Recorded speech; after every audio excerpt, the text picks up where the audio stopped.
What's up, everybody? Playoffs has begun, and we are here on episode 117 of Hotline League. It's an extra spicy episode. That's actually not true. I don't have anything spicy for you, but I got you. And now you turn off in the first 5 seconds. Of course, this show is brought to you by Alienware. We'll talk more about that as the show goes on. But first off, I want to introduce my constant co-host, Mark Zimmerman. How's it going, Mark?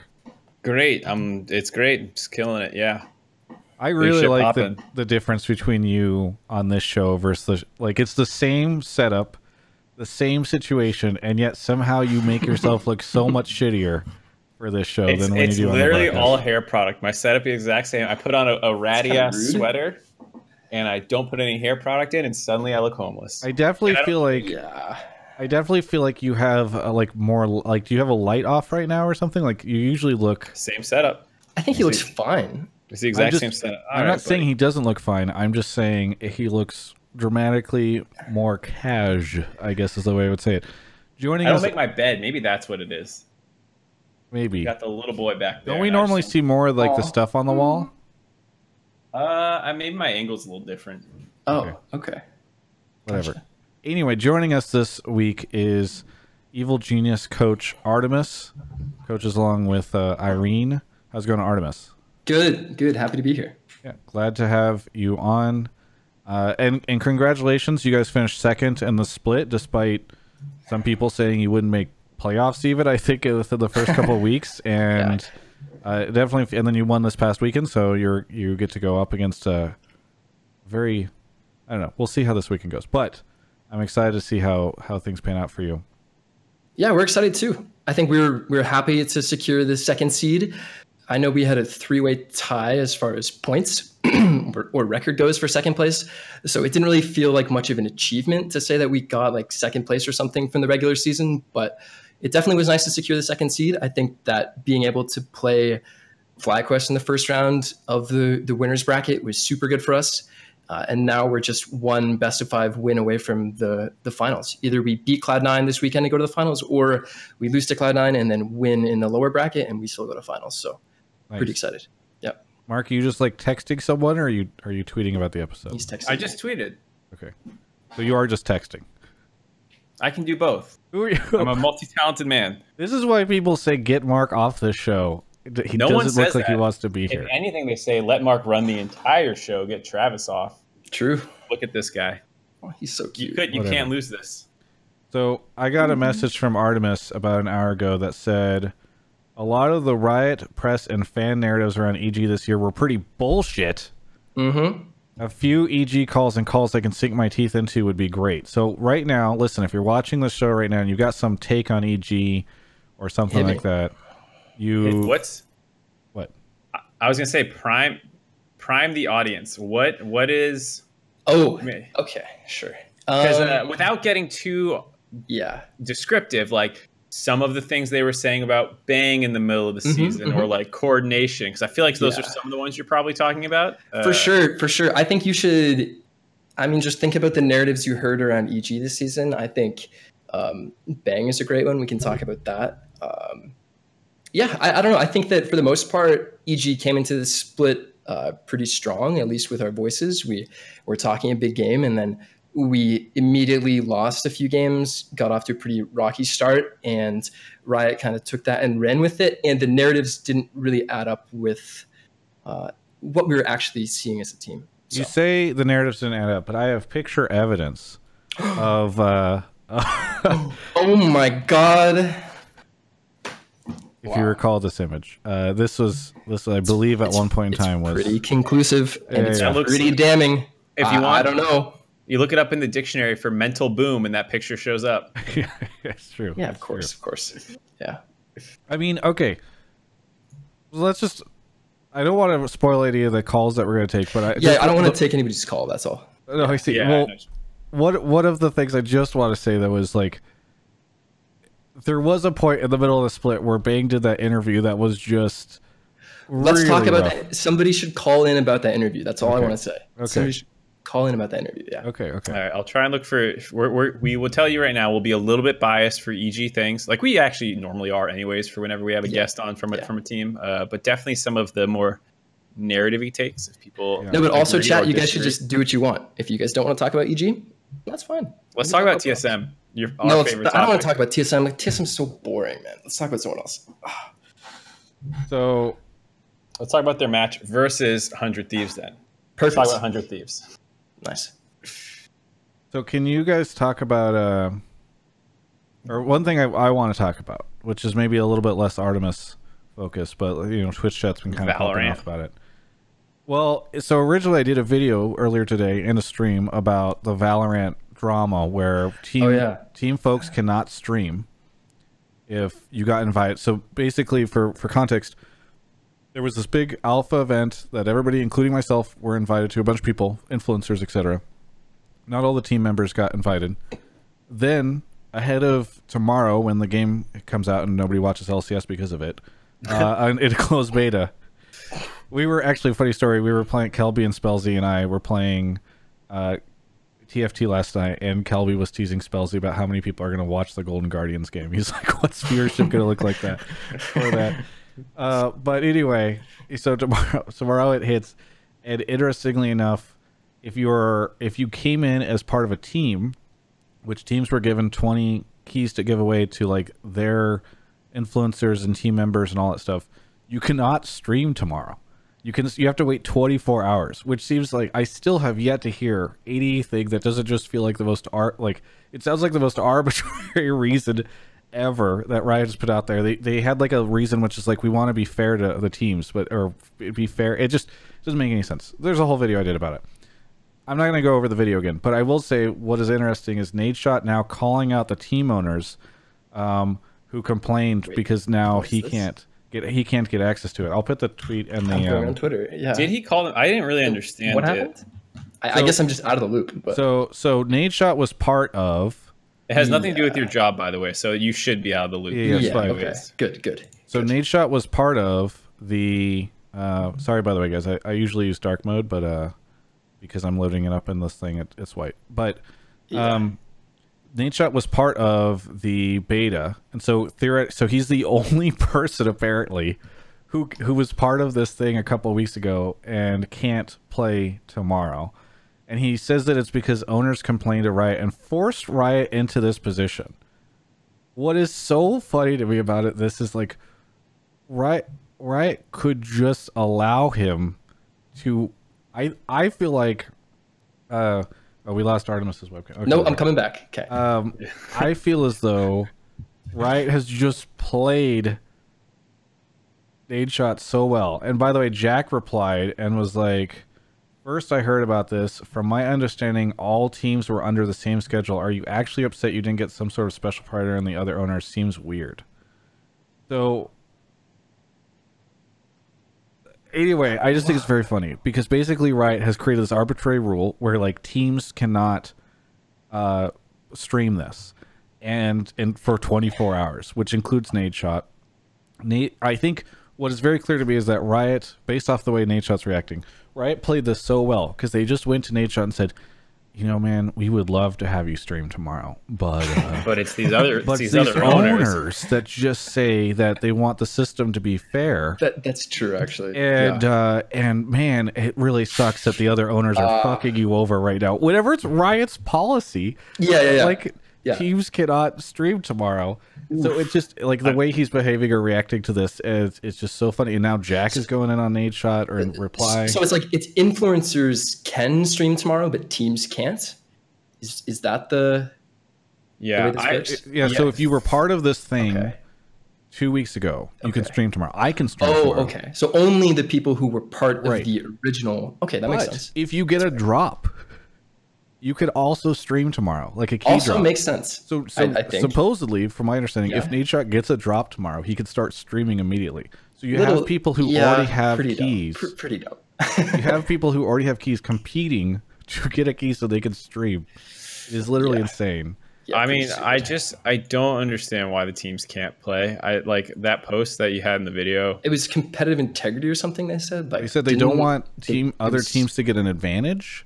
Yeah, something like that. It's like, what is there a tournament on Wednesday, and so if they can play on Tuesday, it's unfair? I don't know. I literally do not understand the logic. But the just like that meme of the guy shooting the person in the back and saying, why would I just like that? I would want to create like Riot shooting nade shot in the back and being like, why would the team owners do this? You know, it's just like but nade shot bought into it for some reason, which I don't understand. Yeah. Anyway, I don't know. it's really stupid. If I think we could take like one call on that if anybody wants. Sure, to sure. Yeah. Oh, Mark has now closed my door. Or sorry, Kobe has now closed my door. Shut we're up. being too loud. All right, so other than that, what else has happened? So we've got playoffs from this past weekend. Any other big news, Mark? Honestly, I think so. I mean, G2 was obviously a big part beyond just North America. I don't know if Artemis, I assume you watch those a little bit at least. Just casually. Like, I have some interest as a fan of the sport and a fan of the game for sure, but they're not my direct competition, so I have to kind of triage, especially during playoffs. Yeah, I mean, there's definitely two ways to watch League when you're an analyst or coach or whatever. And one is like, I'm staring at the minimap, and the other one is like, I'm on Reddit until the casters start yelling. yeah, exactly. For the playoffs so far for LEC, I've definitely been more of the latter kind of viewer. Same with me. The only one I watched closely a little bit was the 5th game. And gotcha. I only watched the end because I was streaming the Valorant thing last Friday, so I didn't see everything that led up to it. But Hooney contract on Dignitas. I pulled a call for that talk already. about that. Good. Yeah, you're a great person for it. Actually, I assume. Yep. Ollie, one thing for the Twitch Prime.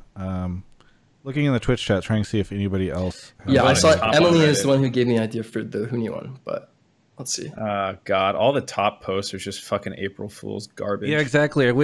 Normally, Mark and I do this thing where we just go and look at the top posts on the subreddit, and that's where you guys get your content. No wonder. Yeah, dude, I don't know if you know, this whole point of the show is that Travis and I don't use our brains. Like, we come up with topics, we just crowdsource it. So much is making sense now. Yeah, exactly. All right, I think we'll have enough though, just with playoffs and stuff.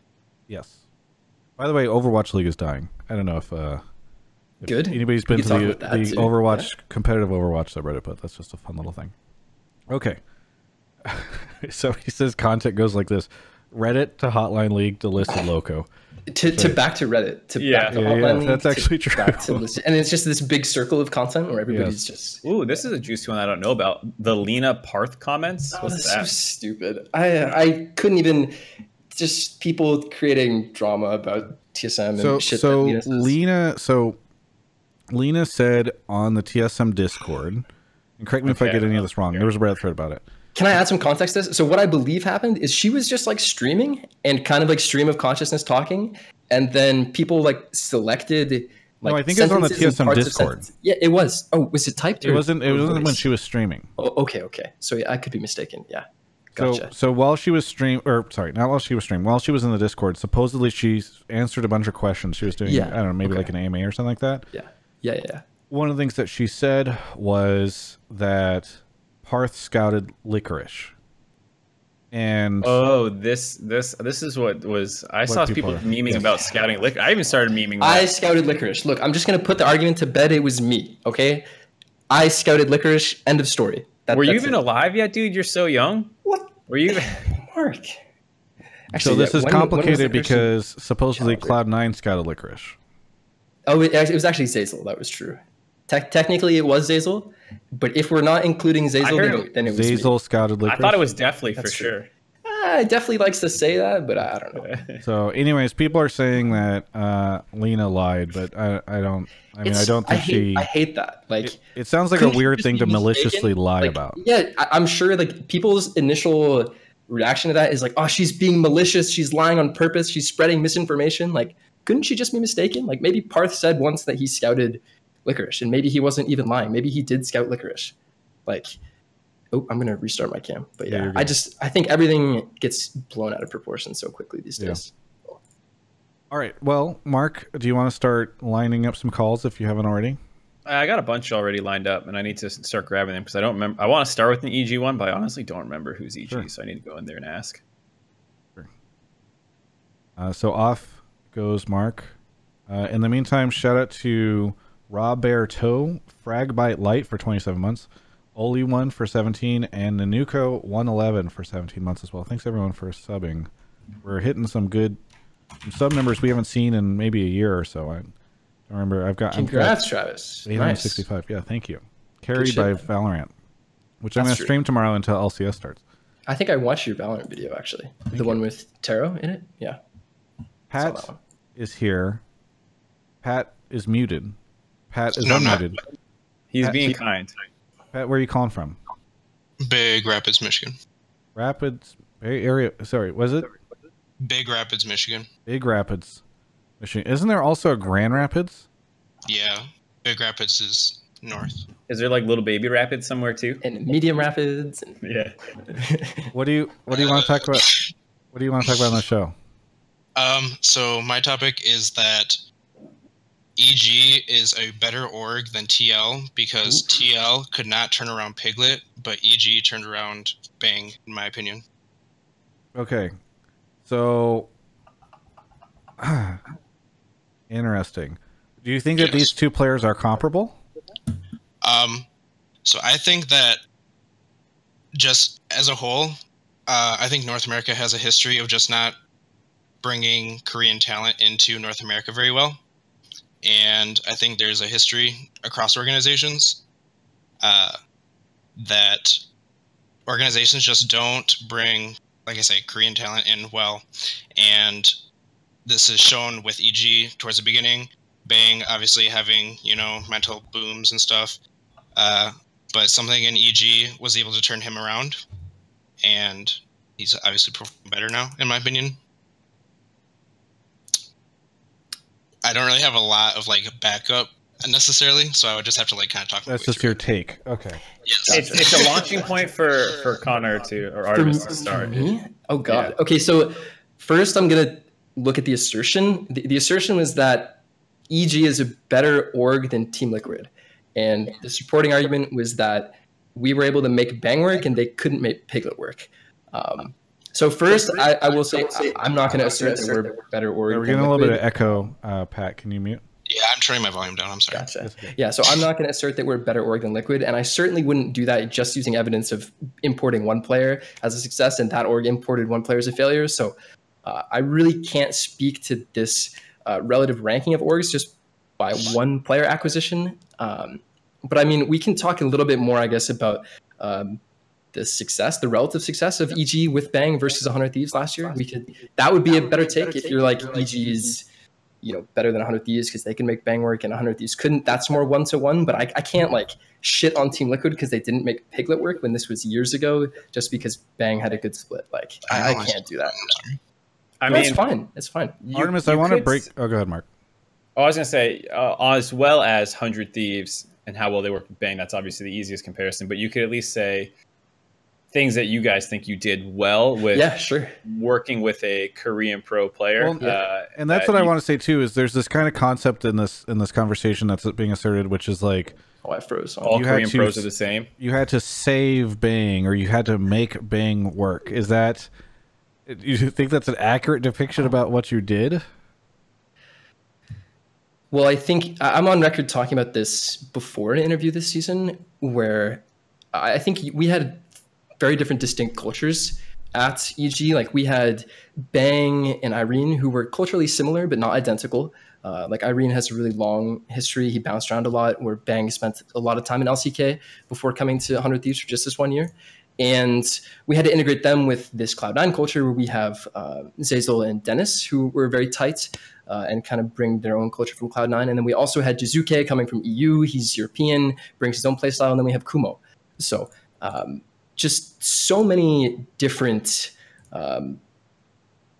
groups of people bringing together. And I think we did a good job making them all work. And I do think that Bang is working in our system. And as far as what we did to make that happen, I'm sure it's most of what other teams do with their Korean pros or their other pros. Obviously, it has to be meeting in the middle. You can't just expect Bang to assimilate to American culture, and you obviously can't expect Americans to assimilate to Korean culture. So in that way, you have to constantly be searching for compromises between your players. Whenever you can get small wins of interactions where the players are building rapport and feeling more comfortable with each other, those are huge moments, and you have to fight for those the whole season. And these moments add up, and the more you get, the higher chance you have for success. And I think that for us, it was a really slow process. It took time, but eventually we had enough small wins and enough of these moments that we were able to get Bang in the system clicking. Obviously, you've spoken with Bang as well, probably about things that happened on 100 Thieves.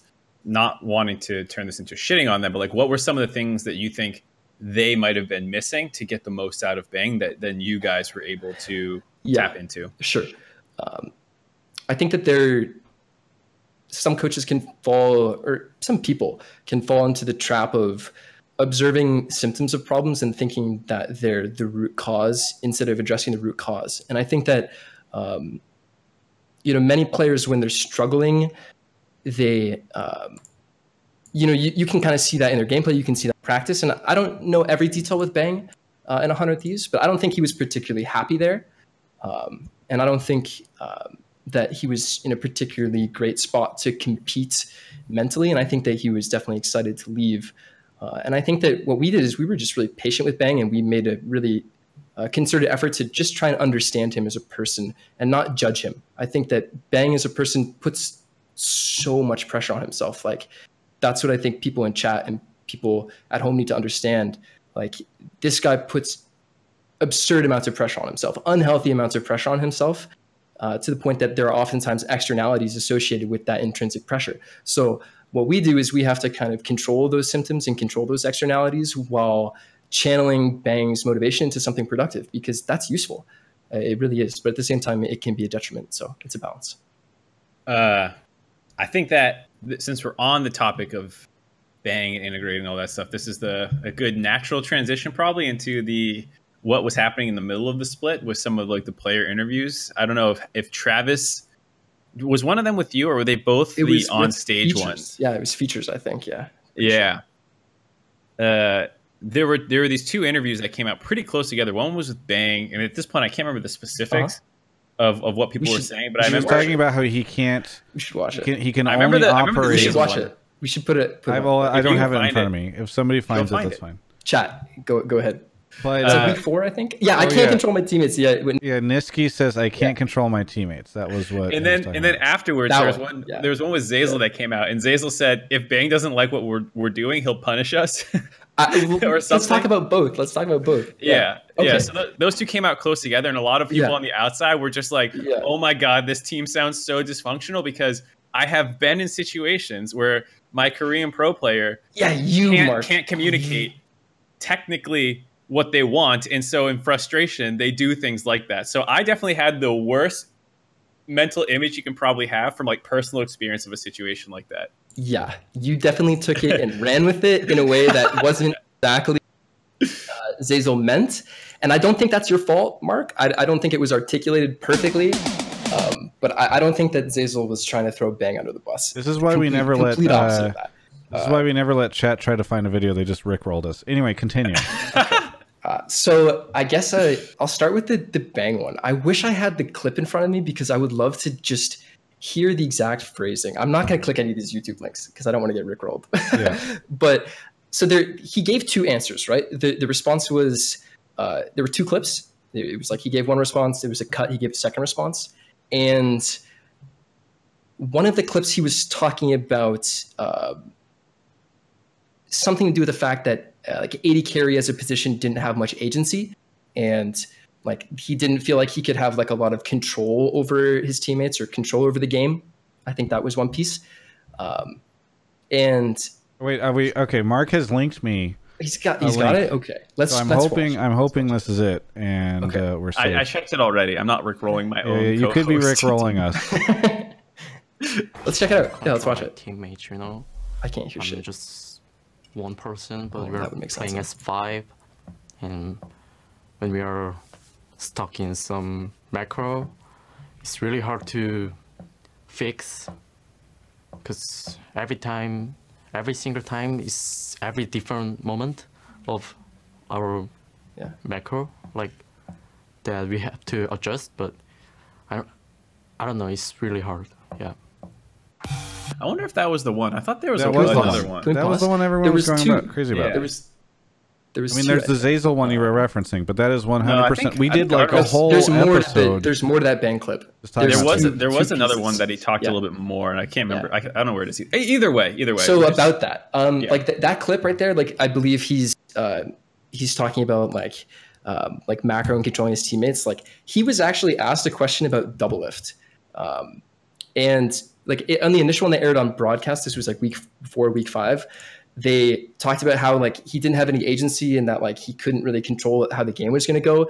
Like the question he was asked was about like why he didn't think double lift could like make anything happen with Team Liquid or something.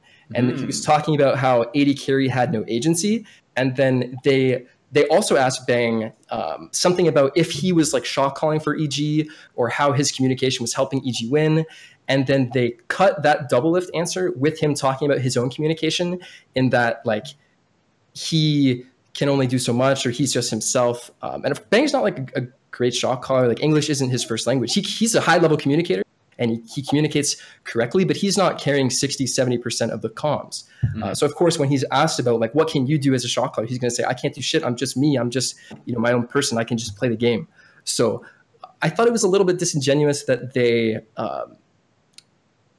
took his answers out of context, didn't provide context, and then ran with it so much for the rest of the split. Like it was even, I think, coupled with Zeyzal's interview, these things were referenced for the rest of our split.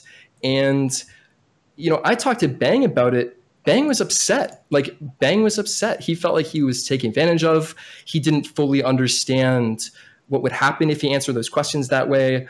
And he had to really try and just put this behind him and not focus on it because we were, in the middle of our season. And as far as why didn't we come out like and talk about it at the time, there was really no need. I think for us as a team, we're very much just focused on ourselves this split. Like everybody was just saying so much bullshit about us. Like we just didn't want to listen to it and we just cut that shit out, didn't focus on it. But yeah, I felt really bad for Bang. Bang is a good teammate. He tries hard to be. I think everybody struggles at times and I think Bang makes mistakes as everybody does. But yeah, that piece of Riot content right there really rubbed me the wrong way. Mark, I remember you saying, I'm like 90% sure I remember this correctly, that you had heard that was not taken out of context whenever we aired it on the show. I don't know if you recall that. I don't recall that. Okay. Twitch chat remembers it too because somebody mentioned it as well. We'd have to go back to the episode. I don't remember which one. I just want to add something, like with those interviews as well. I think that as far as context goes, like even if he doesn't outright say it, him like hinting at so something that Piglet did in the videos with TL was he like very clearly kind of like blamed Dardoch and like his other teammates in those videos. Piglet did at the time, the one that was really popular. And I know that Bang is not on the same level of like blaming his teammates, but he kind of hints at that same mentality or a similar mentality. Yeah, so that's what I'm talking about for sure. As far as like something like EG did as a better org to turn that around and give them a better season than what TL did. Can we go back instead to the Bang point? Yeah, sorry, I just don't. I think what Artemis said earlier about the differences between the two situations, I'd rather stick on this one than go back into what TL has done in the past. Is that okay? Yeah, I'm like muting my mic and everything. Sorry. No, you're fine. You're fine. People were just for Twitch chat who were saying like, "Oh, Mark doesn't remember." It's like, bro, I do like 8 shows a week. I don't remember everything that comes out of my mouth. If someone pulls it up, everything that came out of Mark's mouth, and he definitely said it. All right, I said it. Sure. Also, I'm reading something in chat. Someone's like, "Bang's on the edge of tears." I think Artemis is spitballing. That's a good point. Bang was definitely clearly emotional in that clip, and that clip was filmed after our loss to CLG in week 2. I think when was that? Week 2, right? Week 3, maybe. Week 3, yeah. So either in week 2 or week 3, we lost to CLG. At the time, pretty much obviously the worst team in the league, a team that we should not lose to ever, a team we probably beat 90 out of 100 times, and we lost to CLG. So yeah, he was emotional at the time, and you could see that in his voice. Yeah, that's the context. Yeah.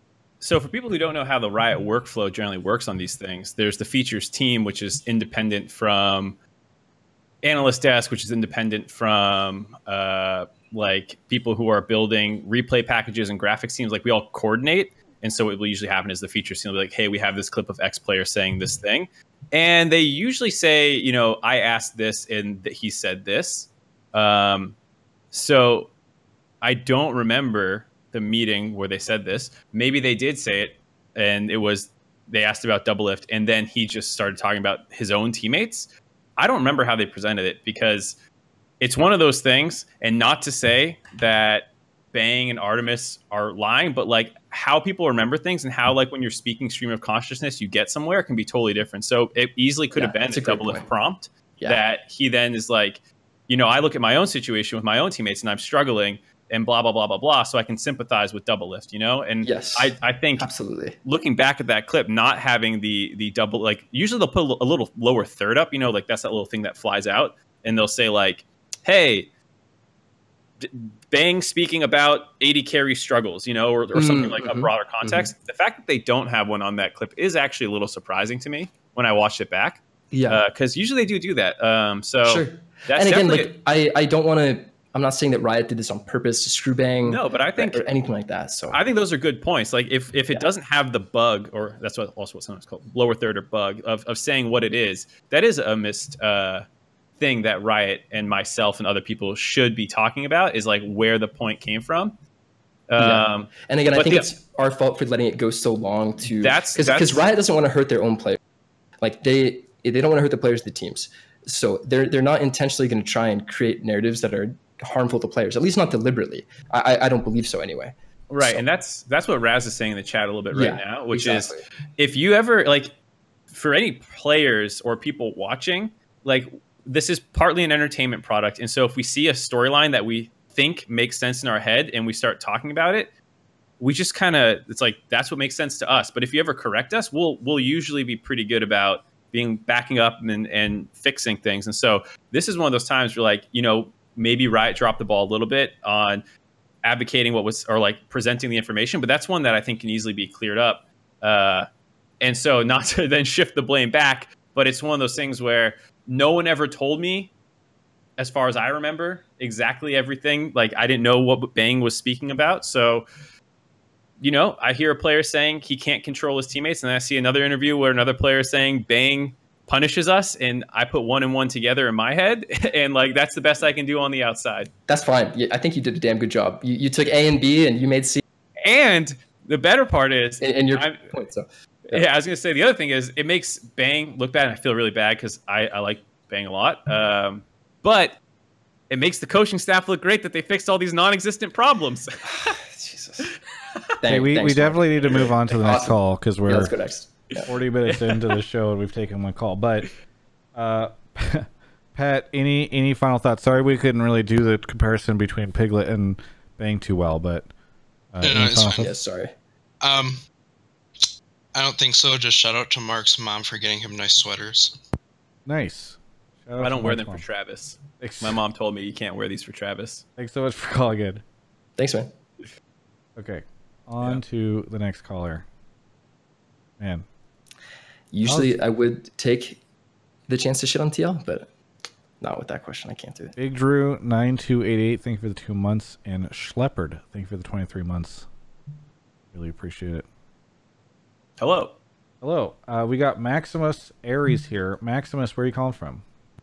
Cincinnati, Ohio. Cincinnati. What do you want to talk about in the show? I think EG can beat C9 if Kumo goes even with Liquor. EG can beat C9 if Kumo goes equal with Licorice. Niski drops Keck W. Yeah, that's what I'm okay. Why do you think that all the other lanes are about equal? Yeah, I think that mid jungle. I think Blabber's better early game and Niski's better late game. But flip that, so Spencer's better late and Chizuke's better early. Bot lane I think is pretty close, and so I think the main thing that C9 can punish is top. And so if Kumo can kind of negate that, I think it's more coin flip than people are giving it credit.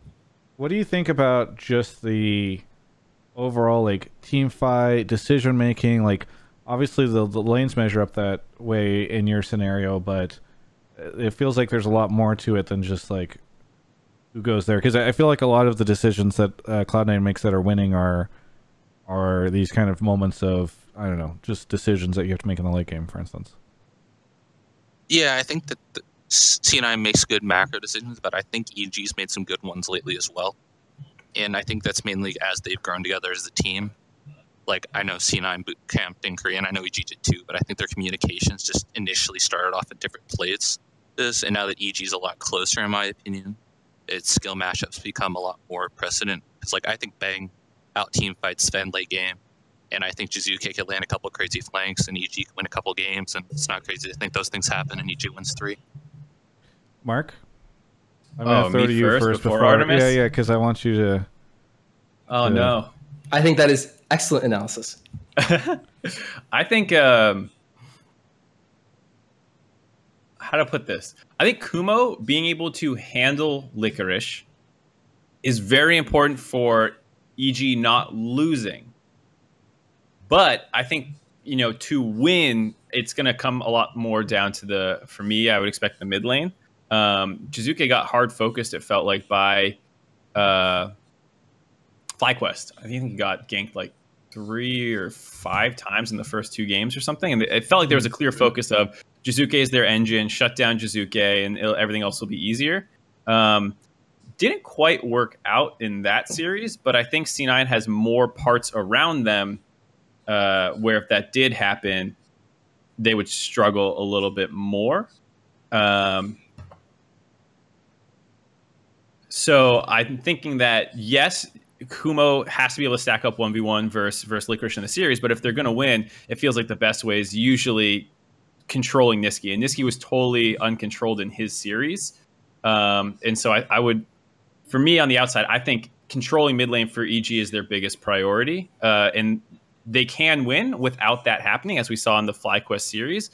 But it was a tough series because of that, I think. And there was a Baron steal in game 1, game 3 and 4 were super, super close as well. Is it my turn? Yeah. Yeah. So, you know, yeah. Is this the actual coach of the team? I mean, so Mark, I assume. Hang on, well, I want to force a conversation here. Mark, I assume you think Cloud9 wins the match against EG. Yes. Okay. So Artemis, why would Mark be wrong? I mean, and how confident are you going up against C9? Extremely confident. I'm kind of memeing. I think it's gonna okay. What can I say about this? So I will say both of our games so far against Cloud9 this year have been pretty disappointing for me. I didn't feel like we really got a chance to show what we can do. I didn't feel like we could show how well we stack up against Cloud9. So I'm very excited for the series because we can actually show what we can do. And yeah, I think it's going to be a coach difference. I think if we win, it's going to be on draft, and I'm not going to get into any strategy or anything. Yeah, I mean that's always. I can't talk about it, right? So it's just going to be drafter. Going to be 3-0. I don't know. What do you want from me? So on the caller's point, at least, and I know this is also in that kind of strategy realm that a coach never wants to talk about before a series. Yeah, I can't talk. It sucks, but I can't talk about it. Yeah, I would ask at least maybe this is a good enough way. I can't ask what matchup you think is the most important because that's kind of maybe tipping your hand. But at least like with the caller saying, nope, not even that. You can't even say. I can sure. I mean, I can give him some context. Like I think these are points that people have talked about generally all season. Like for example, this was back in like week 1 or week 2, maybe even preseason. I think I was on record saying that a lot of how well we would do this season would be live or die based on Kumo. If Kumo turned out to be a top laner who could compete with the best tops in the league, I thought we'd be one of the best teams in the league. And if it turned out he couldn't, then I didn't think we'd be able to compete. And I'm very pleased with Kumo. I think he has shown he can compete, and I think that we've shown that we can compete. And I'm confident that he'll show that this weekend against Cloud9. I think we also talked about the mid lane matchup where Jizuke against Niski. I think that's a big point of strength for both teams. Niski is a kind of guy who's just trying to be Doinby, like everything from his champion pool to his summoner selection to his play style. It's kind of crafted around that, and I think he prides himself in that way. And Cloud9 loves to use Niski's pressure to affect the map, right? So a lot of what we have to do is going to be based around controlling Niski. And similarly, you know, they've seen what Jizuke can do. They understand how he plays, and they have a tall task ahead of them in shutting him down. So I think that this series is going to be exciting. I think both teams have a lot of different jobs to do. I think we have a lot of threats. I think they're going to have a hard time handling us, and I think we're going to have a hard time handling them. This should be definitely a good series. I'm expecting it to go deep. And yeah, I'm excited for this series for sure. I've been looking forward to this series all season. Back even from, I think, week 1, week 2. Yeah, I knew that this would be you know, the finals. Yeah, I know that it won't be the finals, but it's going to feel like the finals. Okay, one thing we forgot to mention that did come out this week, Mark, is All Pro. Actually came out this week, and I don't know if we have any calls or takes on that, but I will say, you feel as though Kumo can step up against Licorice. Licorice got first in the All Pro, or first team All Pro. I don't think Kumo was on any of the 3. So what gives you the confidence that Kumo can show up against Licorice? I didn't say Kumo would do it. I said the only way EG would win is if Kumo did it. I was talking to Artemis. I think Licorice is... Oh, sorry. Oh, can you repeat the question? No, it's so good. The question is, Licorice first place in all team. Kumo didn't make top 3. So why are you confident that Kumo can measure up against Licorice? So your evidence is the opinions, the anecdotal opinions of these experts that did this this balloting system, and these experts. Artemis, I'm going to give you. I'm going to be honest with you. My opinions are this is your argument, Travis. My argument is always based off of the knowledge of the people who understand the game more than me. Pretty weak argument, Travis. But I will say, I think Kumo can stand up to Licorice. I do think he has a talent for that, and I think we've been working with him all year to kind of build him up to the point where he feels like he's ready. And it's going to be up to Kumo. I think if he comes in the series with confidence, I think he can stand toe-to-toe with Licorice. I think he's just got to believe that himself. That being said, Licorice is the best top in the league. He's a phenomenal player. Cloud9 is a phenomenal team, and we got to work it out for us. Mark, are you want to pull a all-pro caller, or should we just talk about it now? Since I haven't seen anyone geeking out about all pro. Actually, Artemis, it sounds as though you don't believe that all pro is a very serious thing. I'm curious. Honestly, you just you gave me such an easy way to attack your point. I just had to take it. Yeah, it's pretty funny just because every year, it's become tradition to just witch hunt someone in the all pro voting, and it's so funny. Who was it this time? It was somebody who was it? It was some journalist for fuck yeah. She put Bjergsen for first, second, and third all pro. And wait, you could put Bjergsen for more than one? It doesn't count. It's the same as not putting someone in, but yeah, you can technically put in names. Yeah. So to Artemis's point, when that constitutes some of the voting, it's pretty easy to attack. Yeah. I think it's funny. I think it was funny. All right. Dumbasses like me putting Maximus, someday first. Ha! Yeah, God, Mark. Maximus, any final thoughts? No, I hope it's a fun series because I like the League of Legends. I think it could be fun. Have a good one. All right, on to the next caller. We got John G365. Thank you for the 10 months. Any other subs? Love to see some Twitch Primes in the chat. How are you handling quarantine, Artemis? Terribly, absolutely awful. I was doing really well for the first 3 weeks. I was crushing it, and now it's catching up to me, man. Cabin fever. I mean, this is the first time I did my hair in 2 weeks. I don't know. It's all free. Thank you. I appreciate that. Terrible, but yeah, I'm just living life on my balcony, wishing I could go out for a beer or something. I just want to go sit outside and drink a beer with my friends, man. Yeah, it's tough. I guess it's actually true. In California, I don't think you can drink anywhere outside unless it's at a restaurant. So you can't do shit with friends. Yeah. I'm taking social distancing very seriously. I've been isolating for 3 weeks. Yeah. So the only person I've seen is my roommate, and sometimes I drop things off at players' rooms, or they pick things up from my room. But yeah, I've been pretty serious about this. I've got 2 parents that are in their 60s that I hope to see before this year's out. I don't want to catch it myself. So yeah. I've been taking it seriously. Yeah. I think I spent the most time outside today that I have in 3 weeks, and it was just doing laundry and walking to my laundry unit and back. It's so important. I've just been standing outside in the sun on my balcony this past few days. It's been better. Yeah, I went for a walk. It was nice. Shadowwing is here. Shadowwing, where are you calling from? I'm calling from Brazil, actually. Brazil. Not sure you guys ever had a Brazilian caller. We definitely have, but it's very rare. So, what do you want to talk about?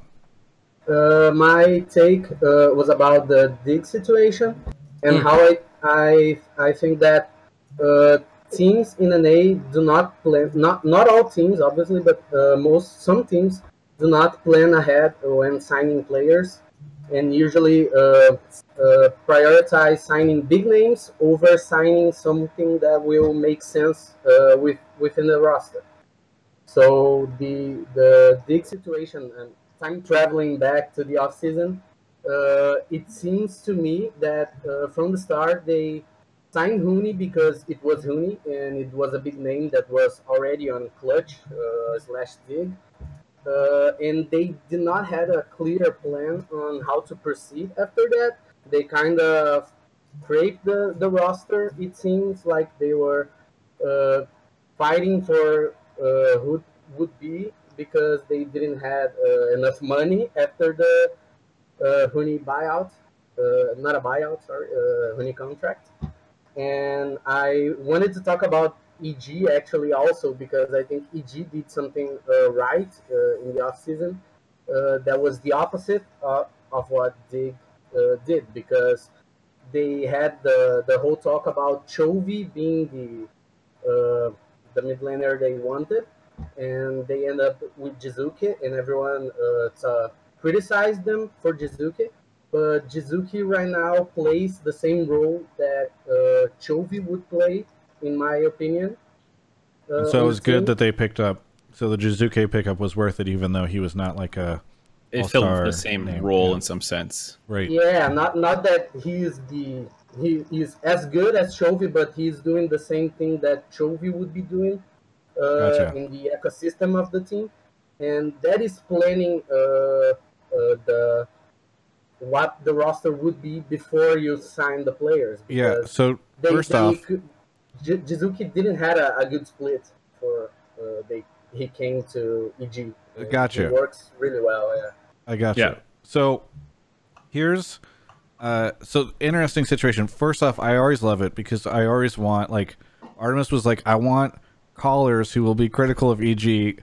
No, nobody ever wants to say anything bad about the teams of the people that are calling in. It's always just like, that's too sweet. I think this team is so great. So well, they did finish second. So at this point, like, being critical of EG now is going to look a little silly for most people. But I mean, somebody could call it and say that they think EG doesn't deserve second. I feel like somebody could make that argument. I mean, yeah, I'm sure if you ask someone to, they'll call in and do it. But yeah. But so let's talk about this. One, so there's 2 points. One, NA GMs just are picking talent based off of name and recognition rather than what they can actually, you know, rather than perhaps going a little bit more in depth on it. And two, that Jizuke is a representative of the opposite, where you guys picked up a player who people didn't have a lot of faith in but managed. So first off, do you think NA GMs in general have this problem where they pick big names and sign them into multi-million-dollar contracts and then have to let them try to find something within the first split? Let's see. Do I want to flame the entire class of NA GMs or not? That's the I question. mean, Nate Shot's going on all the different owners. Yes. So The answer is yes, right? So, okay, the answer they is don't yes. write your checks, right? Yeah, exactly. So I think that there can be a problem in NA with GMs lacking the necessary level of expertise to make informed decisions. I think that's true across the board. And I don't think that that's even arguable. So then what happens is the GMs take like their lieutenants or like their group of people that they trust, that they listen to, their opinions that they, count highly, and they'll take these opinions, they'll synthesize them, and then they'll go out and they'll make acquisitions. They also have their CEO or their board or whoever, people above them kind of like whispering in their ear, like, hey, fucker, like, Hooney's still not signed. Like, don't you want to sign Hooney? And like, did you have that during the offseason, Artemis? Hooney has 2 million Twitter followers, and they're kind of just like nudging you a little bit. And so the GM is getting pulled from two at all? Yeah, of course. I'm sure everybody your does. CEO and executives put that pressure on you? I'm just speaking generally. Okay. Just curious. Anyway, just speaking generally. Nicole wasn't there, Travis? I didn't say names. Anyway, I didn't say names. So I was anyway, just curious. So I think any GM around the league is where he's getting pulled from 2 different directions, one by his players and one by the people above him, because each stakeholder has different things that they view as the highest importance, right? So big name players, they have draws for different reasons. Like CEOs and executives love them because they have big brands. They can, garner revenue, et cetera, et cetera. And coaches like them only if they're good. So I think that there are times where a player has both a big brand and is also skilled. And I think Huni is one of those players. Okay, so a lot of people initially came out and said Huni is old, Huni's washed up, Huni doesn't deserve an LCS contract, he's not a star. I disagree with those points. I think Huni's absolutely a star. I think Huni is absolutely a talent, and he's worth a considerable amount of money. I don't have access to Dignitas financials. I don't know if he was worth the figure that they gave him. But again, he's worth different things to different teams, right? Based on how they attribute value. So Dignitas clearly felt Huni was very valuable, and they quickly figured out that either he wasn't, or their financials changed, or the situation changed around them. Probably a combination of all three, with maybe a bit of emphasis on the latter two, especially the situation with COVID and the global pandemic. I think that's adding a lot of context to why they decided to move away from Huni. But I definitely understood why they did it in the moment. I think I had bigger questions around their other decisions. But signing Huni is something that I actually agreed with at the time.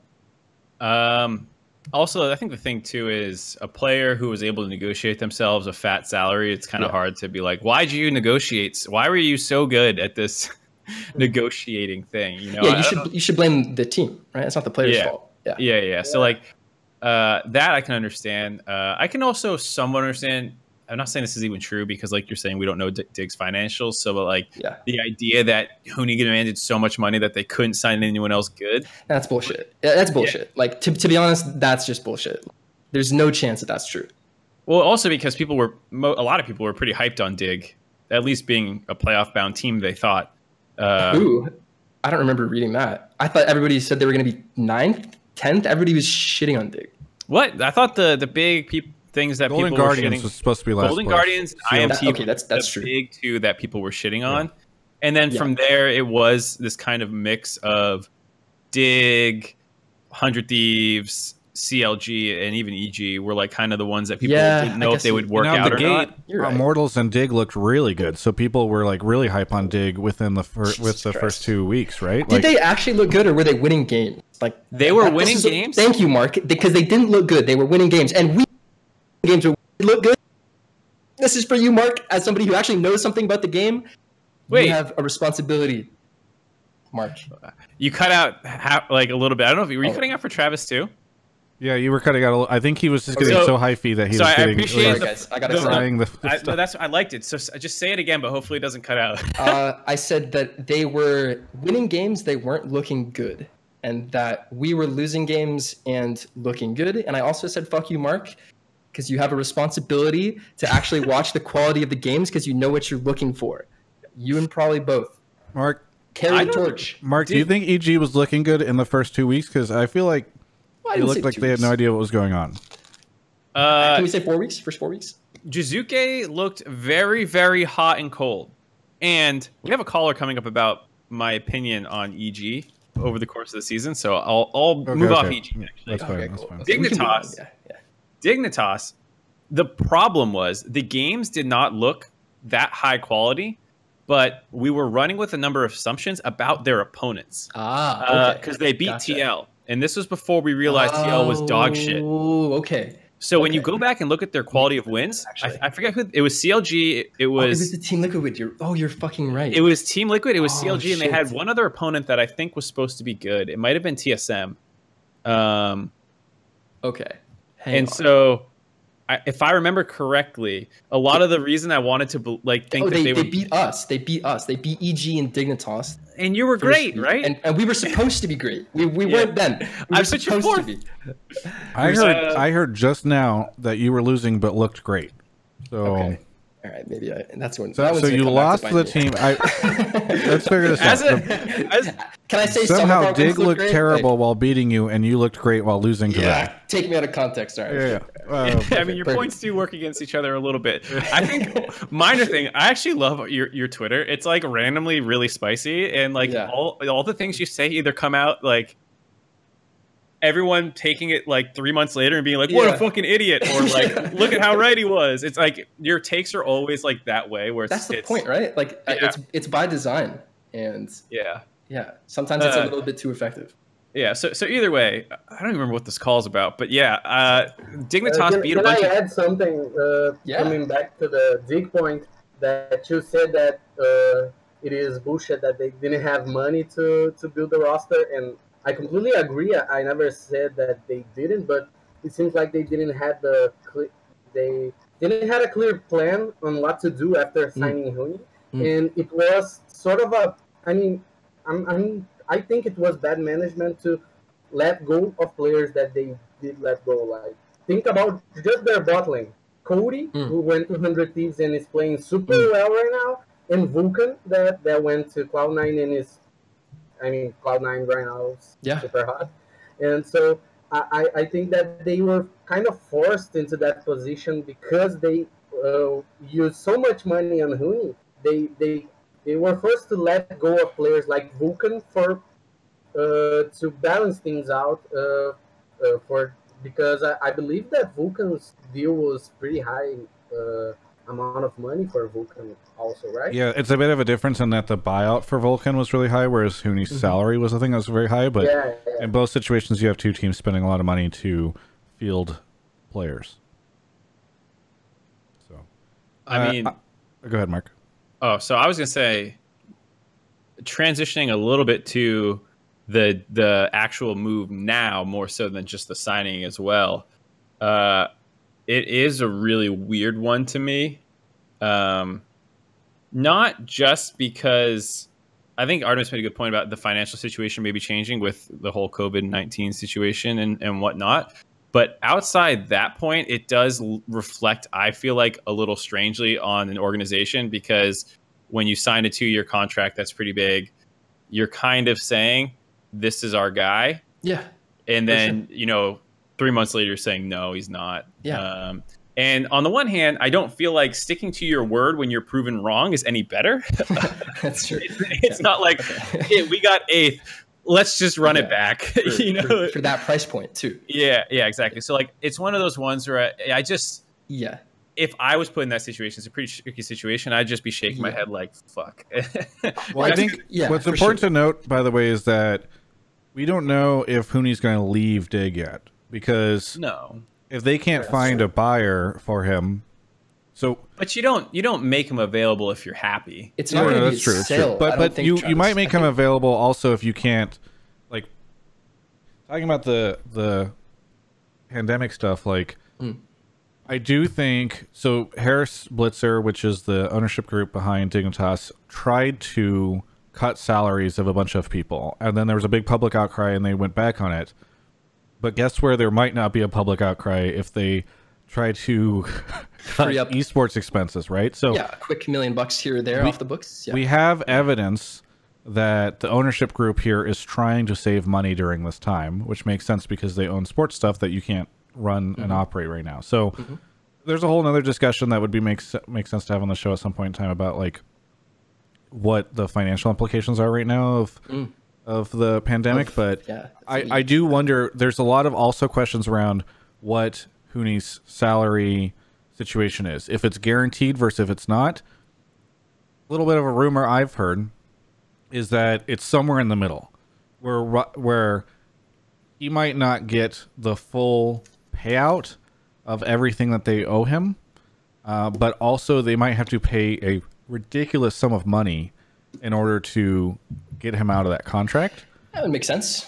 And so and so you can kind of see how on the Huni camp they would claim like, oh, it's guaranteed, and then on the Dig camp they would say it's not, because the truth is kind of somewhere in the middle, where it's like a shit ton of money that they would have to pay out. But anyway. I know some contracts recently have had signing bonuses, so maybe part of the whole idea that it was guaranteed money was that, like, hey, just with signing with us you get, I don't know, $500K right now, and then that'll be prorated out of your first year salary or whatever, your second year salary, or I don't know. Right. I think that there's a certain period of time that is guaranteed to him. If they, this is again just a rumor. I'm not reporting it, because this is just like the. Well, you're not a journalist. So you don't need to make these clarifications. I'm not a journalist. I also don't know how to interview. Anyway, so that's just what's going on there. I really quickly want to touch on, because we're running out of time here, but I really quickly want to touch on the second part, Artemis, which is just was signing Jizuke this big brain decision that EG made, because you guys were like, well, we're going to take this down and out Italian that's down on his luck and bring him here and have him destroy everybody starting week 5. Yeah. So I got to give a lot of credit to our general manager, Andrew Barton. I think Andrew was one of the first pieces that EG took. Andrew and I actually worked together last year at Clutch Gaming. But Andrew was, I think, the first in the door at EG as far as people with expertise, at least League of Legends expertise. And he very quickly started making moves to get assets, because EG came into the league with 0 assets, 0 player assets, coach assets, anything, any front office assets, nothing. So he had Andrew came from Clutch last year, right? Correct. We worked together at Clutch, yeah. So he worked with Cloud9, got us some talent, got some assets on the book so we could actually start recruiting more players. And Chovy, blah, blah, blah. We were going for a lot of big names. Some of them were rumored. Some of them never came out. But yeah, Jizuke, I think, was almost Andrew's, I can't say soul, because I'm not sure who else came on board and kind of helped him with that decision-making process. But Andrew saw a guy who was a top 3 mid laner in LEC in 2018. It was Caps, Perks, and Jizuke in 2018. Those were like the big 3. 2018 Vitality, I don't know if you guys remember them at Worlds, but they were an exciting team. Like, Jizuke is a talented mid laner. Niski XD's in chat. Anyway, so, Jizuke had a very down year in 2019. He performed badly. Vitality performed badly. He looked like one of the worst mid laners, to the point where nobody in LEC was even going to give him a shot. Maybe he had a couple offers, but I don't think they were with teams that he felt could be competitive. And I think that when he started talking with EG, he felt that we would have a competitive roster. So he was excited to come play for us. We were excited to play with him. We sort of thought he was a player that had a really high upside, but also had a lot of downsides to them too. So there was a lot of variance in that pick. I think we took a little bit of a gamble, but it was, I think it was a necessary risk, and it was a risk that we're very happy with. Yeah. Hey, Shadow, any final thoughts before we move on to a break? Not really, just that I think it's super insightful to hear from Artemis the thought process behind that, because I always found that from the start I was super skeptical about Jizuke. I thought it was a bad move at the start, and I was proven wrong during the split, really. So it's really interesting to hear how it was, because for me that is an example of good management, of knowing what you want for your team and going for that, and not necessarily the big names, because EG could have gone for just another big Korean name that it has a completely different play style than Jizuke, and it probably wouldn't work as well, at least with the play style they have now. Hey, thanks so much for the call, Shadow. I really appreciate it. Thanks, man. Okay. Thanks for having me. Shout out to everyone. Shout out to Alienware. And see you guys. Let's have a big show. Thanks. All right. We're going to take a quick break right now to talk about Alienware. This thing came in the mail today. Podcast listeners, I'm sorry, I'm holding up a big monitor. But so this is their new monitor that just hit. 25-inch, 240 hertz, IPS display, true 1 ms refresh rate. Really fantastic monitor, and it fits with their new lineup of gear and the legend design that they've been sort of unveiling over the past year and a half, I believe. And really fantastic. So if you want to play Valorant, make sure you head over to alienware.com/Travis and get yourself one of these babies. Probably going to do a little bit of piece of content on it. But the other thing, Twitch chat and VOD viewers, did you know that right now Alienware, this is completely true, they wit and bought, I'm going to quote this line. We are giving away, this is from an email, we are giving away literally thousands of codes over the next 2 weeks. They're giving away Hex Tech chests and skins, and I'm going to give you guys a link right now. It's bit.ly/TGI Fiddle, because I think the Fiddlestick skin is one of the biggest things. I'm putting in chat. I'm also going to put it in the YouTube video, or I'm going to send it to the person who will put it in the YouTube video right now, so I don't forget. But yeah, it's /TGI Fiddle. You can go sign up right now for a chance to get and by the way, the chances are really good because they're giving away thousands of these things. A Fiddle skin and Hex chest right now. A new chance every day till April 15th. Sign up today and start earning rewards. So go sign up over at bit.ly/TGI literally hex chests, fiddlestick skins, thousands of stuff. So go check it out. Please do that for me. It's a huge help. And let's put it this way.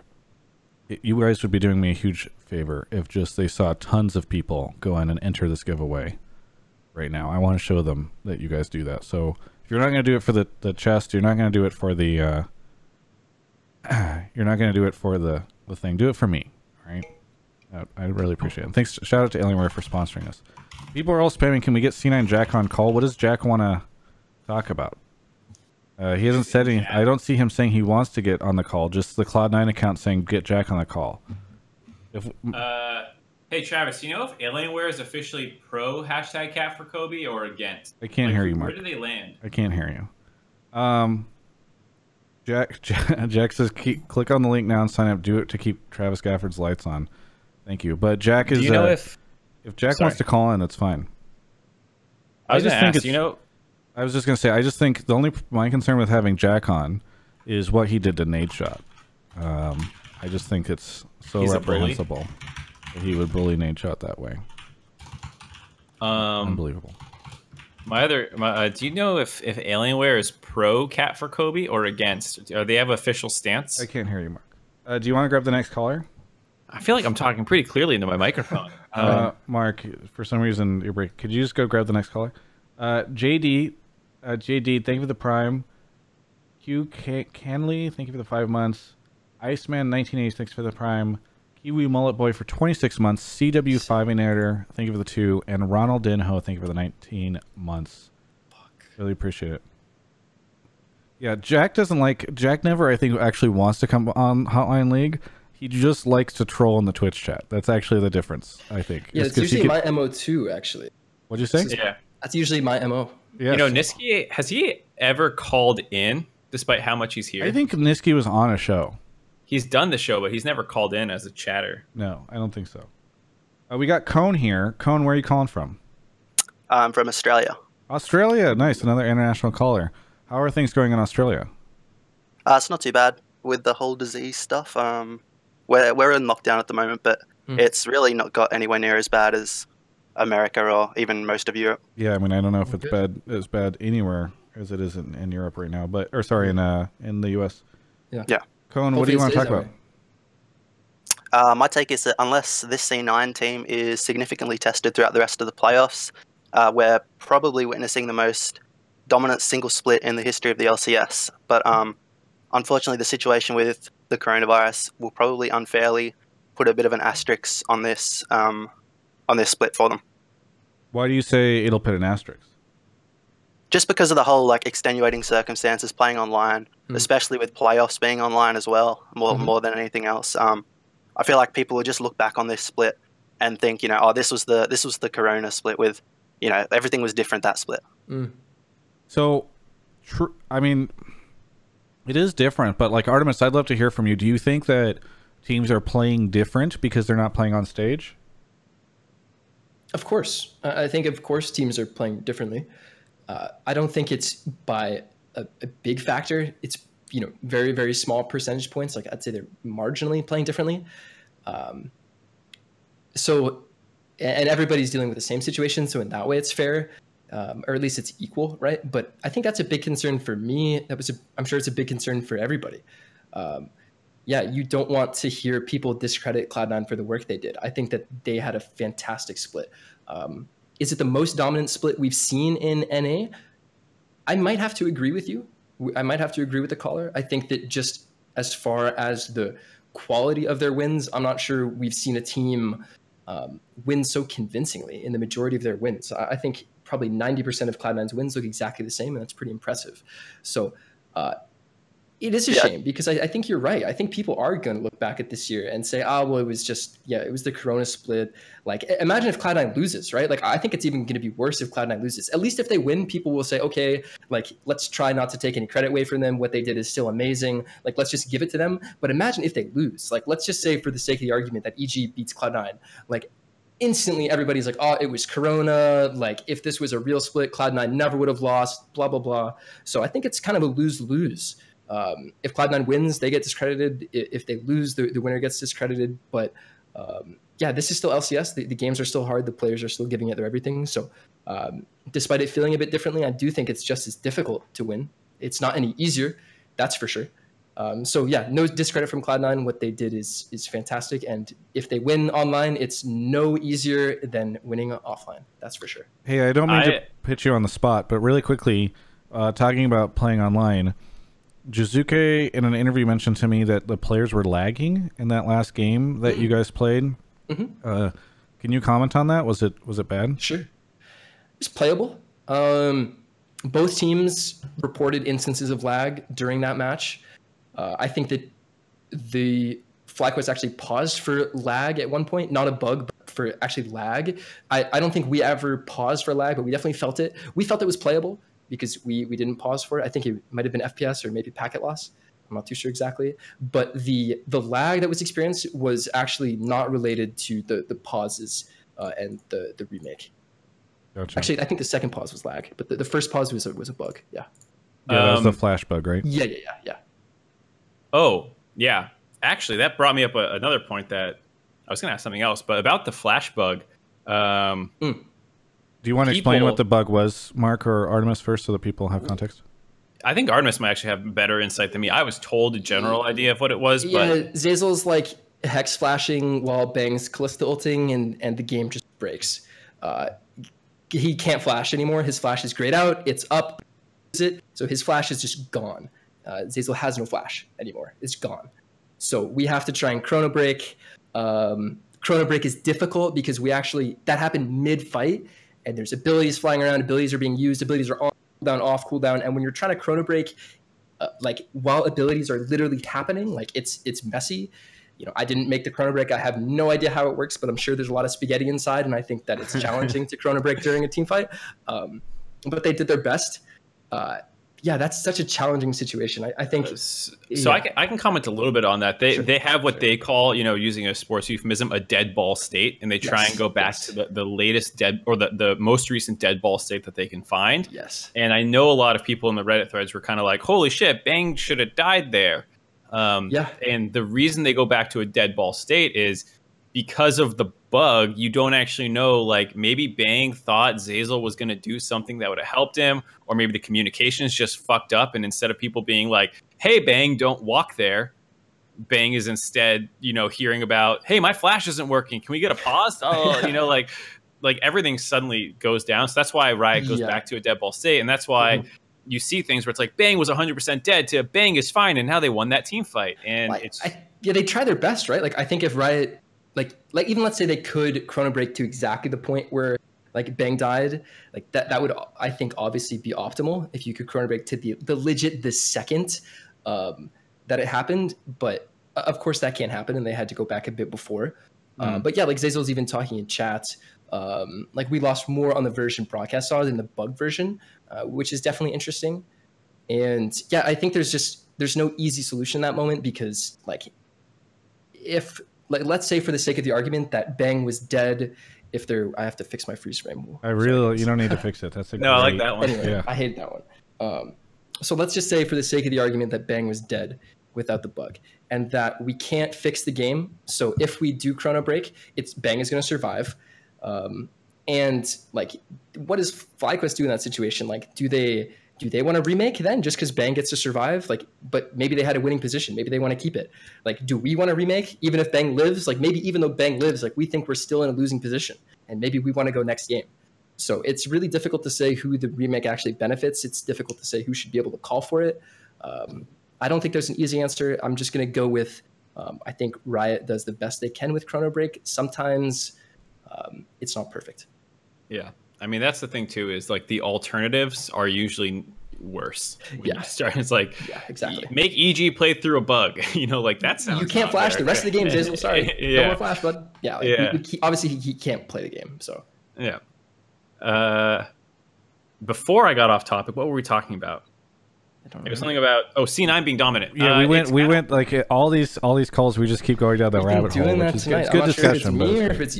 But it's partly when people are good at communicating, conversations carry themselves. So it's actually not a bad thing. Okay.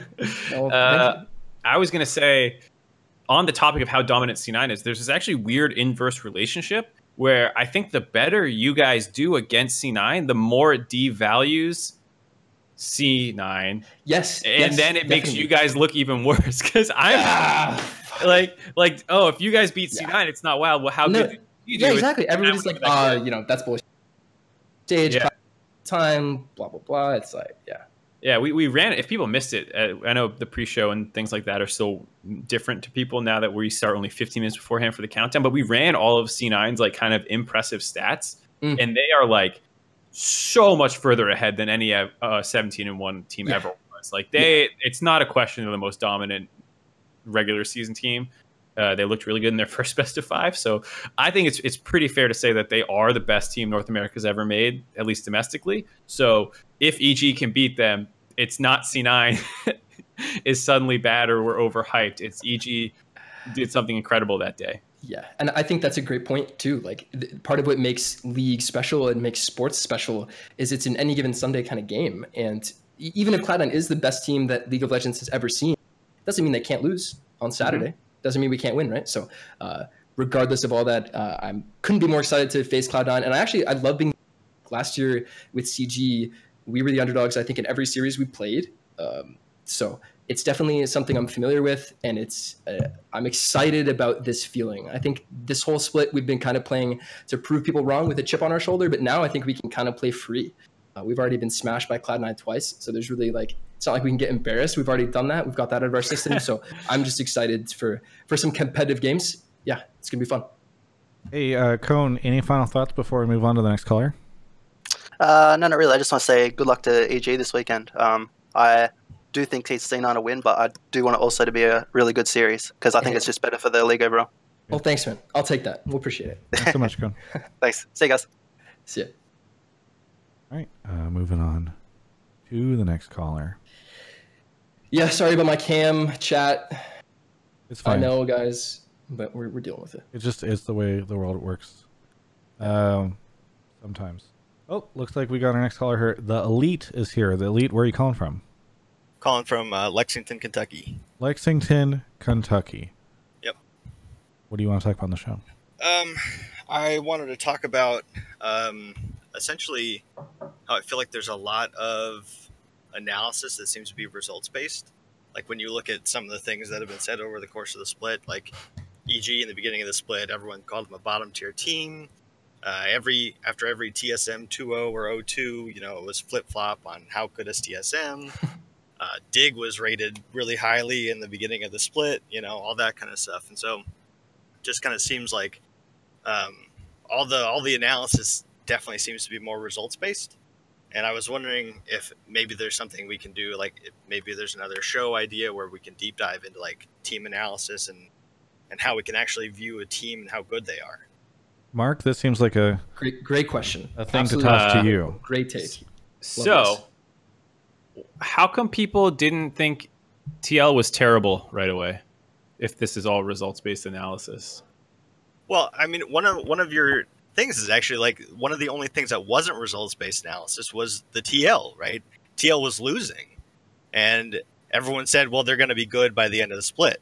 Like the only non-results based analysis that I heard was TL is going to be good by the end of the split, and they weren't. And what about all the people who in the middle of the split were saying, ooh, all these teams that are winning right now, we're not really convinced by any of them. And then you have late season surges by EG and 100 Thieves. What about, was that results based when that came true? I think that's fine when you say that, there's a big mishmash of teams and it's hard to tell who's good, but I think that's where you need to do like deeper analysis. I think that's what I'm asking for. Yeah, sure. So, but that's not results based then, because if it was results based, I would have been saying Immortals was great. I think we can kind of separate his points. I'm really excited about this because here's what I know. I know that the teams all get frustrated with the broadcast talent for their analysis when they flame the teams, and they say like, "Oh man, the broadcasters all say this stuff." So now we've got Artemis right now, who I think Artemis. It sounds like you kind of agree with the caller. I think he has two different points, and he's kind of confusing himself. Or maybe we're getting confused, and it's kind of taking away from his points. Well, go ahead. Yeah, break it down. So, like, something that I think is different between casters, hosts, analysts we see, and broadcast versus people on the team side is, on the team side, we don't really care about, I mean, we do care about people's performance on the weekends, but for us, like we're mostly talking about, when we compare players, we're talking about how good somebody actually is. Like we're talking about like their true skill, if that makes sense. Not like how they perform in their one game out of the 22 they play every week. If you play 20 scrims and 2 stage games, right? So of course these casters and these analysts, they only have 2 games a week. We have 22. So we have a lot more context to our opinions. And if anything, we weight scrims higher than we rate stage games because 1, there's more of them. And 2, this is where we can kind of control variables, can kind of zone in on things we're trying to test, things we're trying to figure out, and things we're trying to improve. So oftentimes the teams are going to put more value in scrims, and casters can't even see scrims. So of course all of their value goes on stage. And this creates a disconnect between the teams and the public, where the teams have inside information just innately. And this information doesn't add up to what the public has, but there's no solution because you obviously can't leak scrim results. I mean, you can. People do it all the time. You shouldn't, and we don't. But anyway, so that's the part about like the hindsight of the results based. But I think the separate point that I really liked and want to unpack a little bit more is that there's this need for better analytical content in the space, and that's the part of your point that I 100% agree with. Like this is kind of what I was talking with Mark about like earlier. I was kind of giving him shit where like some of our losses at the beginning of the split where we were like smashing the game. Like we're absolutely smashing TSM. We're up like 4K, we're up 3 dragons or whatever. And then like we int once, like we int twice, like we int 3 times and the game's over in like 2 minutes. Right. And like we went from a 9, like if you had like running scale of your plus or minus to win the game, like you see in chess, we were at like +7, +8, right? We're up a fucking rook or a queen, and we're 90% chance to win the game and we lose. And, you know, those losses you could either say are big red flags because they represent some kind of lack in teamwork, or you can kind of say, oh, that's like an own, where if you played that same game out 10 times, EG probably wins 9, they got unlucky, they lost.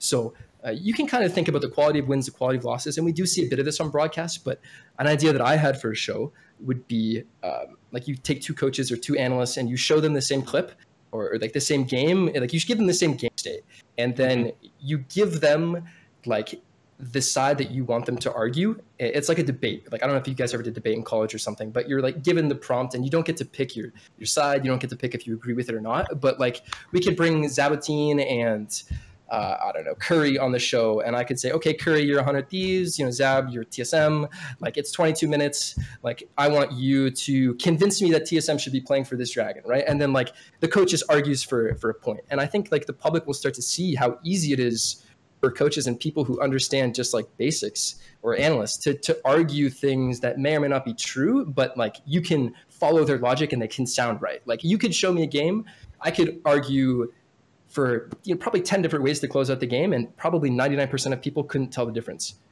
between each tree. So I think something like that would be, maybe difficult to set up, maybe difficult to get people involved, but there has to be some kind of way where people can see these different perspectives. So I don't want to, there's a lot there, and I actually have a lot of rebuttals, but you kind of shot your own point in the foot right at the end there by saying 99% of people wouldn't even know the difference. And you're actually pretty much correct about that. And Riot, and I don't want to speak for all of Riot, obviously, and I'm not the features team, and I'm not everyone making decisions, but we have a fan base to take into consideration. Mm-hmm. And your content that you're talking about is targeting 1%, you know? The Dive is an hour-long podcast for people to listen to. We have no visual elements that we can use. We cannot do... You know, we call it The Dive, but realistically, we can't do a fucking VOD review on there and have 4 people talk. These are products, and they need to be treated like products, and they're entertainment with hopefully educational spoon feel as well. You know, like you're getting something out of it as well. So in that sense, you know, a lot of what Riot in particular is producing is a consumable for the masses-esque thing. My Morellum Nomicon video that I made, which took me forever, by the way, was going to be on Riot initially on the broadcast. It was going to be much smaller. It was going to be 3 minutes with like 3 big takeaways. And that's how Riot products have to work. You are in such different constraints working in that company than if I want to just go make a fucking, like you're saying, this idea that you have. Because if you took your idea and made it in a must be digestible-esque way, you would do what you're saying with the coaches. You would sit them all down, you would give the video, you would let them break it down, and you would probably cut that up into a 5-minute best of takeaways kind of thing. If you're trying to make it digestible. ruin it. If you're trying to make money on it, that's what you could do. Yeah. If you're trying to make a product. Yeah. Something you could do is, if you take something like the dive, right? You've got 4 different people, they all chime in with their thing. That's fun content to consume. I mean, if you look at what the Crackdown and all that, I mean, they just have people on and they just talk, and people just like to listen to them talk. You could do that, but what they're talking about, the backdrop of what they're talking about is the games, and you can go into some of that deeper analysis. I don't think you have to be 100%. We're just going to analyze this. I mean, it can be a room of 3 or 4 guys talking, and then part of what they're talking about is the game too, right? I don't think it's necessarily. I mean, the dive doesn't do it on like a specific. Do you listen to the dive or like? It's not like a VOD review type. Do you listen to the dive? Right? I do listen to the dive. We do that. We do talk specifics sometimes, and we can't do it that much because there's 10 games that happen a weekend. We might pick a couple that we really want to get into, as well as previews of what's going on in global news that needs to get dumped into an hour 20. Yeah. But like when we were talking about TSM's draft things, we were pointing out the early game versus late game conversation that was a larger one going on, giving our different opinions. I was very strongly in I think Pantheon Talia is great. I don't give a shit that they bungled the execution at the end. And we went into that and we talked about how their 0-2 and 2-0 thing that you're talking about results-based analysis. We're saying it seems to be champ select dependent, and we're giving our points about they have a 6-0 win rate on Syndra, and you can see that they do this really well on these X champions. And so beyond what you're talking about, like with VOD reviews and stuff, I don't know exactly what you're saying we're not doing when you say, oh, you could get in depth with a game. Yeah. So I think what you have been doing with the dive, like on those specific points, is great. But then, like you also said on the dive, you also have to talk about all this other stuff for an hour and whatever minutes. So cut out that extra stuff and just have a show on the deep dives of the specific games or the specific team that you want to go into. Yeah. Go make VOD reviews. That's what people do, right? Is there a market for it? That's kind of my question, because I've always wanted to be doing this analytical content. I mean, I can tell you so many ideas, but the problem for me is like, I mean, my distribution channels aren't fantastic. Like my YouTube isn't great. My Instagram isn't great. Yeah, but you got to build them. That's how it goes. Yeah, and like I could leverage EG's distribution channels, but again, like that's a lot of work. And there's like, you can always put a video on my YouTube channel, Artemis, if you want. I could always leverage Travis. He's in the extended family. Let me throw an Alienware logo on the front of it, and it's up on YouTube.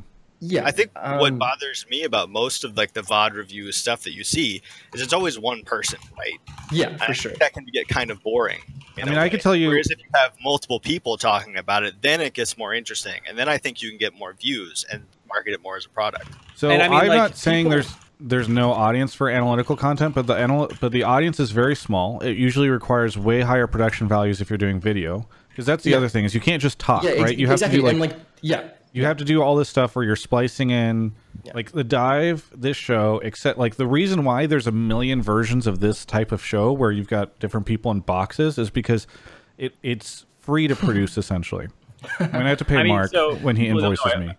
I always talk about it like the Blame game when I did it was 5 minutes of pretty tightly packed content. It took that show was great, Mark. It took me 20 hours to make a week. Yeah, it was good though. 5 minutes of content. It was actually good though. Like right, and I think to the caller's point, there has been a turn down on the amount of analytical content in the scene that was like that going on. But Riot started doing the Lane Kingdom with the Zale because we wanted to do some of that stuff. So the eternal struggle, to the caller's point, is you have this relationship between, and I talk about this whenever I talk about stuff, like when I was with Offline TV, is you have digestibility, virality, and like actual depth of content, and those are not working together.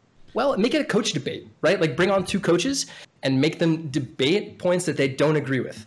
Like, I mean, the thing that'll be interesting, entertaining, and informative at the same time. One of the things we wanted to do was, if you watch football with John Gruden's like thing where he gets the player in and they review their own plays with the player, like that's an idea that we've kicked around a lot. That's awesome too. Yeah. and then guess the realities that come in is the players will never do it. Yeah. What's the schedule look like? Like you're busy. Yeah. Hey, Artemis, middle of the week. No.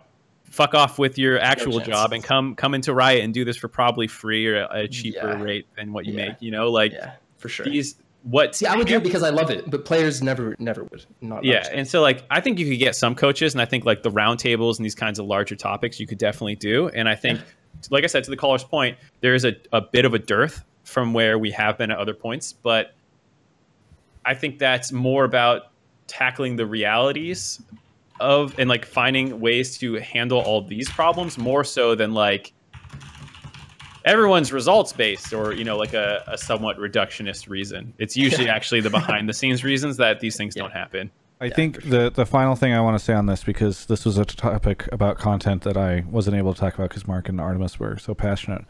And yet I am the content king.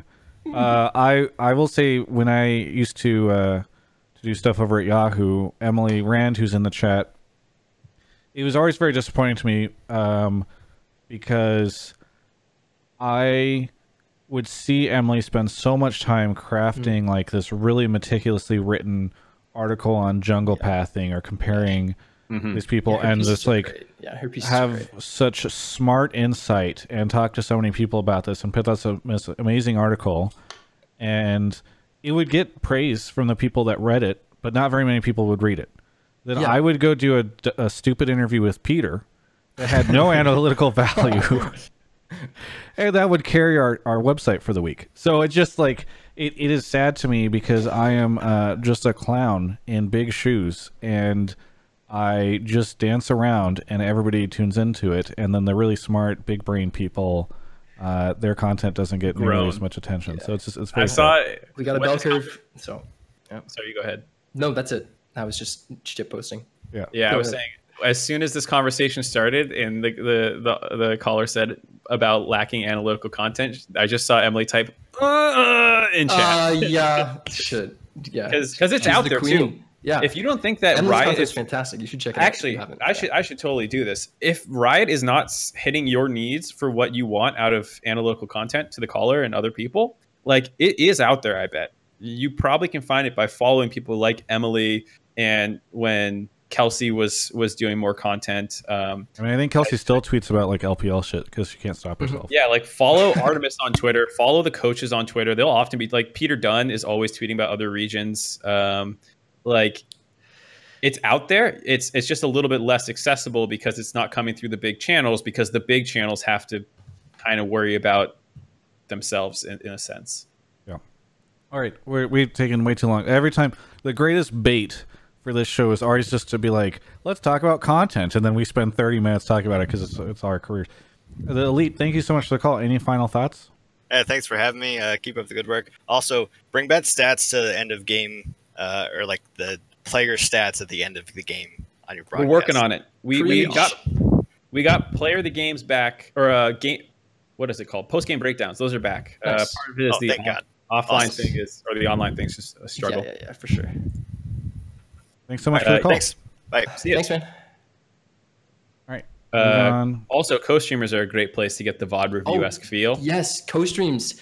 Speaking of co-streams, if you people in the chat like analytical content and checked out the co-streams, you should do that, because there's not a lot of room for that on broadcast. Like Mark's talked, why they're selling a product that they have to make conform to the masses. But if you're somebody who wants like more analytical content, like personally, I think I will dominate. I think he's got great co-streams.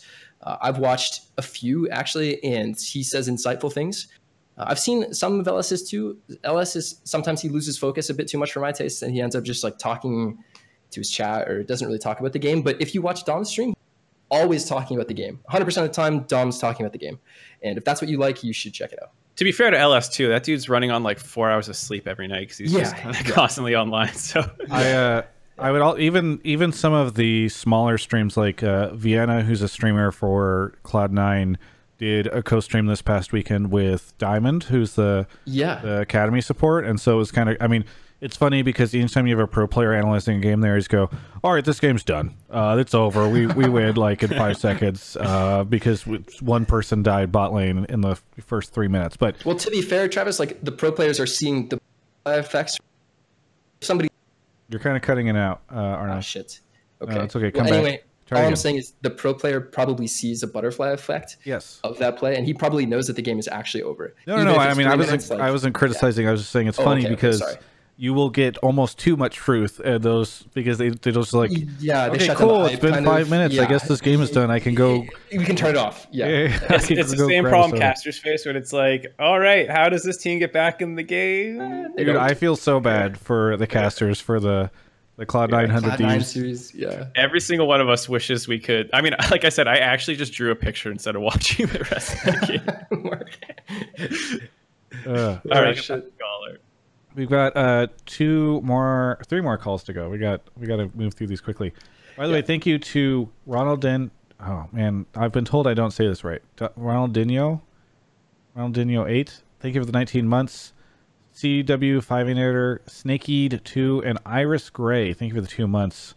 I'm trying to get some more subs flowing right now so I can hit 900. Ashaka is here, or Asaka. Nice flex, Travis. Asaka. Ahsoka. Where are you calling from? Chicago. Chicago. Nice. How's it going in Chicago? All right. Just stuck inside. So. Nice. Well, what do you want to talk about on the show? Just pretty much calling in because I called in about a month ago on like week 6, predicting that EG would be a top 3 team. Albeit, I did say that if they brought in if they had Pobelter or something, but Jizuke really. You can't. But Jizuke really turned it around. You can't. So you can't. It was. Wait. Okay. Let's back up. Was your take? I was here. I was all the way here. I was at a 10. Was your take? I should have admitted that, but you shouldn't have said it, man. You had it. I had to be true. You didn't say it in Discord when I pulled you for the take. Okay. Oh no, I thought was the whole take predicated around them getting Pobelter? It was mostly just with the way Pobelter was playing the first few weeks. He was basically just 1v9ing and I give you 0 credit for this. You don't get to say I called wasn't playing the first few weeks. Pobelter was playing at home. When I called in, he had a couple weeks under. Gotcha. Wait, so I thought you said in the preseason you predicted them to be top 3. You said week 3. I called in a month ago. Yeah. Oh, that's I my thought you bad. said you called in week 3. No, he said like a month ago. Okay, I misunderstood. Week 6 or something. It was week 6. Yeah. Well, if we're gonna take credit, I mean, come on, I put EG in my top 4. I at least had them, and that was preseason. This is when they were 9th, and I just remember there's multiple segments where you guys were just predicting EG was a dumpster fire, more or less. And I said they were top 3. Attaboy. I mean, I lost faith a little bit, but one of the things. I totally believe in their coaching staff the entire time. Even if they, had some struggles, I believe that they were going to turn it around. And by week 6 or 7 on the dive, I forget when we did a quick one about who do you think's actually going to rally for playoffs? I said TL probably wouldn't, and I said Golden Guardians because Kobe already said EG, and that was my other one, and that's on record. So, I lost my faith for a little bit in you guys, but I started with it, and I got it back before I could be called a bandwagoner. I wish I had this on record. I don't know if I'm going to get in trouble for saying this, but after the first Artemis, you might find this funny. After the first day of the LCS, you guys had lost, and Nicole was really bummed about it, right? Because she was like, yeah, she was. You were. She was like, so bad for Nicole. Oh my God. We were losing at the first half of the. She must have been so. Oh God. Yeah. So she was really bummed about it after the first day, and then really bummed about it after the second day. I was like, listen, this literally happened. This is the funny thing about how I feel. In no way do I have the big brains that you guys have or Emily has or anything like that about this game, but I'm like, there's always trends. And I'm like, okay, Immortals and Dig are doing really well right now. And I was like, don't worry. This always happens. You guys are doing poorly. They're doing great. These teams will blow up and have all these issues and finish really poorly, and then you guys will go up because of that. And honestly, you guys did better than I even expected in that situation. But it's so funny because history always repeats itself. Start of Spring Split next year, we're going to have 2 to 3 teams that will look really good, and they'll be the non-big name teams or whatever, and everybody will be like, oh my God, they'll probably have Huni on one of them, and everyone will be like, oh my God, this is it. These teams are insane. And then they'll start losing a shit ton in the middle of the split and then finish at the bottom. It always happens. Yeah, LCS is the same every year. And I mean, credit to you if you saw us finishing strong. I think the writing was kind of on the wall after like week 5. I remember we were 2-0 against IMT. We had just beaten FlyQuest. Like I think a few of our wins were just against FlyQuest and IMT. And at the time, that was the 2nd place and 3rd place team by a pretty wide margin. And yeah, I think this was week 5 or week 6, and we had just come off. We were like at that point on a 2-0, and it was against some of the top teams in the league. And I think at that point, the quality of our wins had improved to the point where if you were looking for the right things, you would have seen EG finishing as a top team. And I think I'm sure many of the LCS teams knew that as well with their information. But yeah, thanks for the support, man. I know that there weren't very many people, I think, like you, that saw EG finishing strong. Are you talking to me or the caller? The caller, Travis. You think I would ever say something nice? Come on. I'm talking Travis, to the caller. You have an opinion to criticize. Yeah, but So again, thank you to the caller. I should be more specific for. And I know you're saying it a little bit to me too. And a little bit to Mark, yeah, for their support. And I guess it's a tiny bit for Travis too. Mark, do you lose if you gain points for predicting EG? Do you lose a shit ton for saying Golden Guardians would be 10th? No, he doesn't. Come on. Oh, come on. I mean, I think I lose more for CLG. God, there were some teams like this is what always happens. Where did you play CLG? Power rankings. I'm gonna Google it. I want to see it. It's on the. I didn't do one individually this year. I think I only put it on the dive. I think I had CLG. Okay. I had you guys 4th. I think I had CLG 5th. Yeah, you did have us highest, Mark. You had us. I remember I had you guys highest on the dive. Yeah, you had us highest. Yeah, I remember that. I need to figure out a system where I can mail predictions to somebody or like vault them. And because I'm too much of a coward to put my shitty predictions out before the start of a split, but I do want to take credit if they're right at the end of the split. So I need a system where I can lock in my predictions, but then only reveal them if they were correct. Just take a fucking time-stamped picture. Yeah. I got a lot wrong. Obviously there was a wild split. Did you find them? Oh, it was a wild split. Yeah. No, I'm not looking them up right now. I mean, if anybody says that they predicted Team Liquid 9th, they lied. Yeah, Team Liquid they just lied. Like no, Team Liquid was wild. That. Yeah, everyone had basically TL, C9, TSM in their top 3. The next 4 was like a toss-up of the teams we already said, and then the bottom 3 were like all 100 Thieves, or excuse me, Golden Guardians, Immortals, and I think FlyQuest was one that a lot of people didn't believe in. Mm-hmm. I found your 2018. You haven't posted it. You've posted like 4 videos to your YouTube channel. I was hoping you had a power rankings for this one on your YouTube. No, like channel. I said, it was on the dive only. You have to go find it. Okay. I did find. Yeah. Everyone gets the thing is you always get ASMR. swayed by other people too. That's the problem. Like I got swayed by Dig and CLG. I didn't really believe in them, and then everyone else was hyping them, and I put both in playoffs. And so you admit that all the casters really are an enigma, bad at analysis. Yeah, well, I mean, that's obvious. You all group think your way to opinions. Yeah. No, I think CLG is probably the most surprising one, I guess, in hindsight. You have a team that on paper upgrades their mid laner. 3rd place to 9th? I guess the big thing that nobody ever talks about is the coaching change that happened. Dude. They lost Irene, right? I talk about that.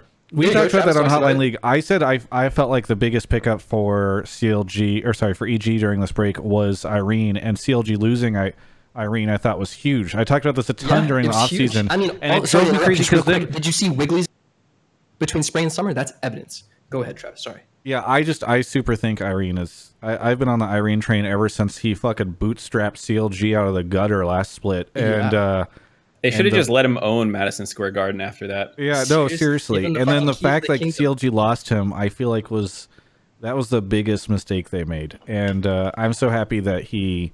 Like, it's sad because if you ask, it was a mistake, right? His contract. It was his contract. Yeah, but you could have tried to keep him. Like, my understanding was that he was in negotiations with CLG to stick around. He was widely sought after. I'm not going to leak his own information, but he was probably the most contested coach. I don't know if I can say this. I'll say one of. He was one of the most contested coaches globally, I think. Well, regardless, I think what's super sad about him is that he doesn't get the attention that I think he deserves. Like, you know, if you ask the majority of the LCS fans, you know, like who Irene is, I think a lot of them would not know. And it's like, he actually is such a great coach. Like, I mean, he would have been, I think he was my number 2 on the list because you couldn't put anybody ahead of Reaper, but after a split like this, but okay, yeah, it was fine. That's true. It was Irene's. I'm big on the Irene train. Yeah, you should be. Yeah, Irene's a really talented guy. He's been around forever. He's been coaching, what, 6 or 7 years now? He started in LCK. He's coached in, what, 3 major regions and 2 minor regions. So, yeah, there's not much that this guy hasn't experienced. He's got a wealth of knowledge. Super talented coach. Yeah. All right, Osaka, sorry, we gave you no time to talk because, honestly, after admitting the Pobelter thing, you deserve none. But is there anything you want to say at the end of this? Just saying, Sub Day wasn't robbed. Licorice deserved it. First team All-Pro, so that's it. I literally messaged Mark after it got revealed and was like, Mark, is it crazy that Licorice... Because so many people I heard were like, Licorice was not the best, but thanks for the call. Thanks, man. Yep. See it. And to be fair, in that response, I said, you're not crazy. He's really, really good, and it's a totally fine vote to put Licorice. No. I said... No. I didn't vote for Licorice for number 1. Oh, I thought you were saying you wanted to vote Licorice number 1. I thought I said it was fine. No. I'm scrolling up through our chat now. Yeah, I'm looking now. Maybe we talk sometime. I'll get the next caller while you scan. How about that? Okay, do that. I'm not gonna actually scan. I'm gonna shout out XD Freddy for the 5 gifted subs. Thank you, and then Wicked Zohan for the 2 months. Thank you, everyone who gifts subs. Yeah, your chat is really uppity tonight, man. They're always fucking uppity. Yeah, Jack spurs them on. That's mad at each other. They're mad at me. They're mad at everyone. No. Jack, he just is like the toxic element in the chat. He just stirs the pot as much as possible. Okay. Blue Frost is here after writing literal essays in the subtopics channel that Mark somehow brought him in. That normally doesn't happen, Blue Frost. Normally, whenever I see somebody write essays, they don't end up on the show. So where are you calling from? I'm calling from Fort Worth, Texas. Fort Worth, Texas. How's it going in Texas? It's going pretty well. We're still in our shelter in place, but honestly, I'm not really getting messed up by the isolation so much. I'm used to it. Gotcha. Well, I'm a little worried to open up the channel to you given the length of the words that you were putting in the subtopics chat, but maybe we'll pitch you on a 60-second timer. So I can deal with the others. Don't worry. So my take is that the criticism of 100 Thieves, and in particular Papa Smithy over Ryoma, is really bad for talent development in North America. It's also doubly bad that we're putting orgs like Dig on blast for having all these import veterans, and yet when 100 Thieves are trying to take a minor region player looking for a challenge, and then he just isn't instantly smurfing, we're giving him all this crap. So I just think it's really bad. What was your second? You said it was bad to the Ryoma point, and then what was the second one? Second one, I think it's hypocritical that we are giving Dig flack for mainly Huni, but banking on the big name imports. There's another caller who talked about that, but the fact that we're also shitting on Honor Thieves, and also I guess to a little bit of an extent EG over Kumo, is what's gonna make these fans happy? So you think, but it sounds like you're saying no one deserves criticism. Dignitas. I think it's not always. I think what he's saying is people want to have new and upcoming talent that they want to believe in, but then as soon as someone takes a risk on new and upcoming talent, they blast them. Which is they get blasted if not immediately smurfing like Johnson. I feel like Johnson was the only one who didn't get a bunch of flack, and that's because he was popping off immediately. Yeah, so you kind of can't win unless you sign a really popular big name and they kill it. Yeah, pretty much. It's just too hard to win, and I think it's ultimately hurting our region as a whole, and it's just the orgs feel like they're in a bind. Where they can't start their rookie players because they'll lose games, and if they lose games, they get flamed. Okay, I see what you're saying. Yeah. So, and that's kind of nice that we were talking a bit about EG here, because I wasn't really thinking much about Kumo, but Artemis, I do want to ask, how has it been developing that player and enduring a bunch of the flack that he did receive, because he wasn't really popping off immediately, and it took time for him to get integrated. Well, let's address the first question, because you did say you could do it within a 60 seconds, and then you started attack on the second question, and that's called cheating. So first thing, which is, should we not give 100 Thieves as much flack as they got for picking up a player like Ryoma and taking a risk. I think the problem there was people were frustrated to see other NA mid laners like Pobelter, who you saw come in and crush it for CLG, and Demonte, who we haven't seen yet, but perhaps will rise once more.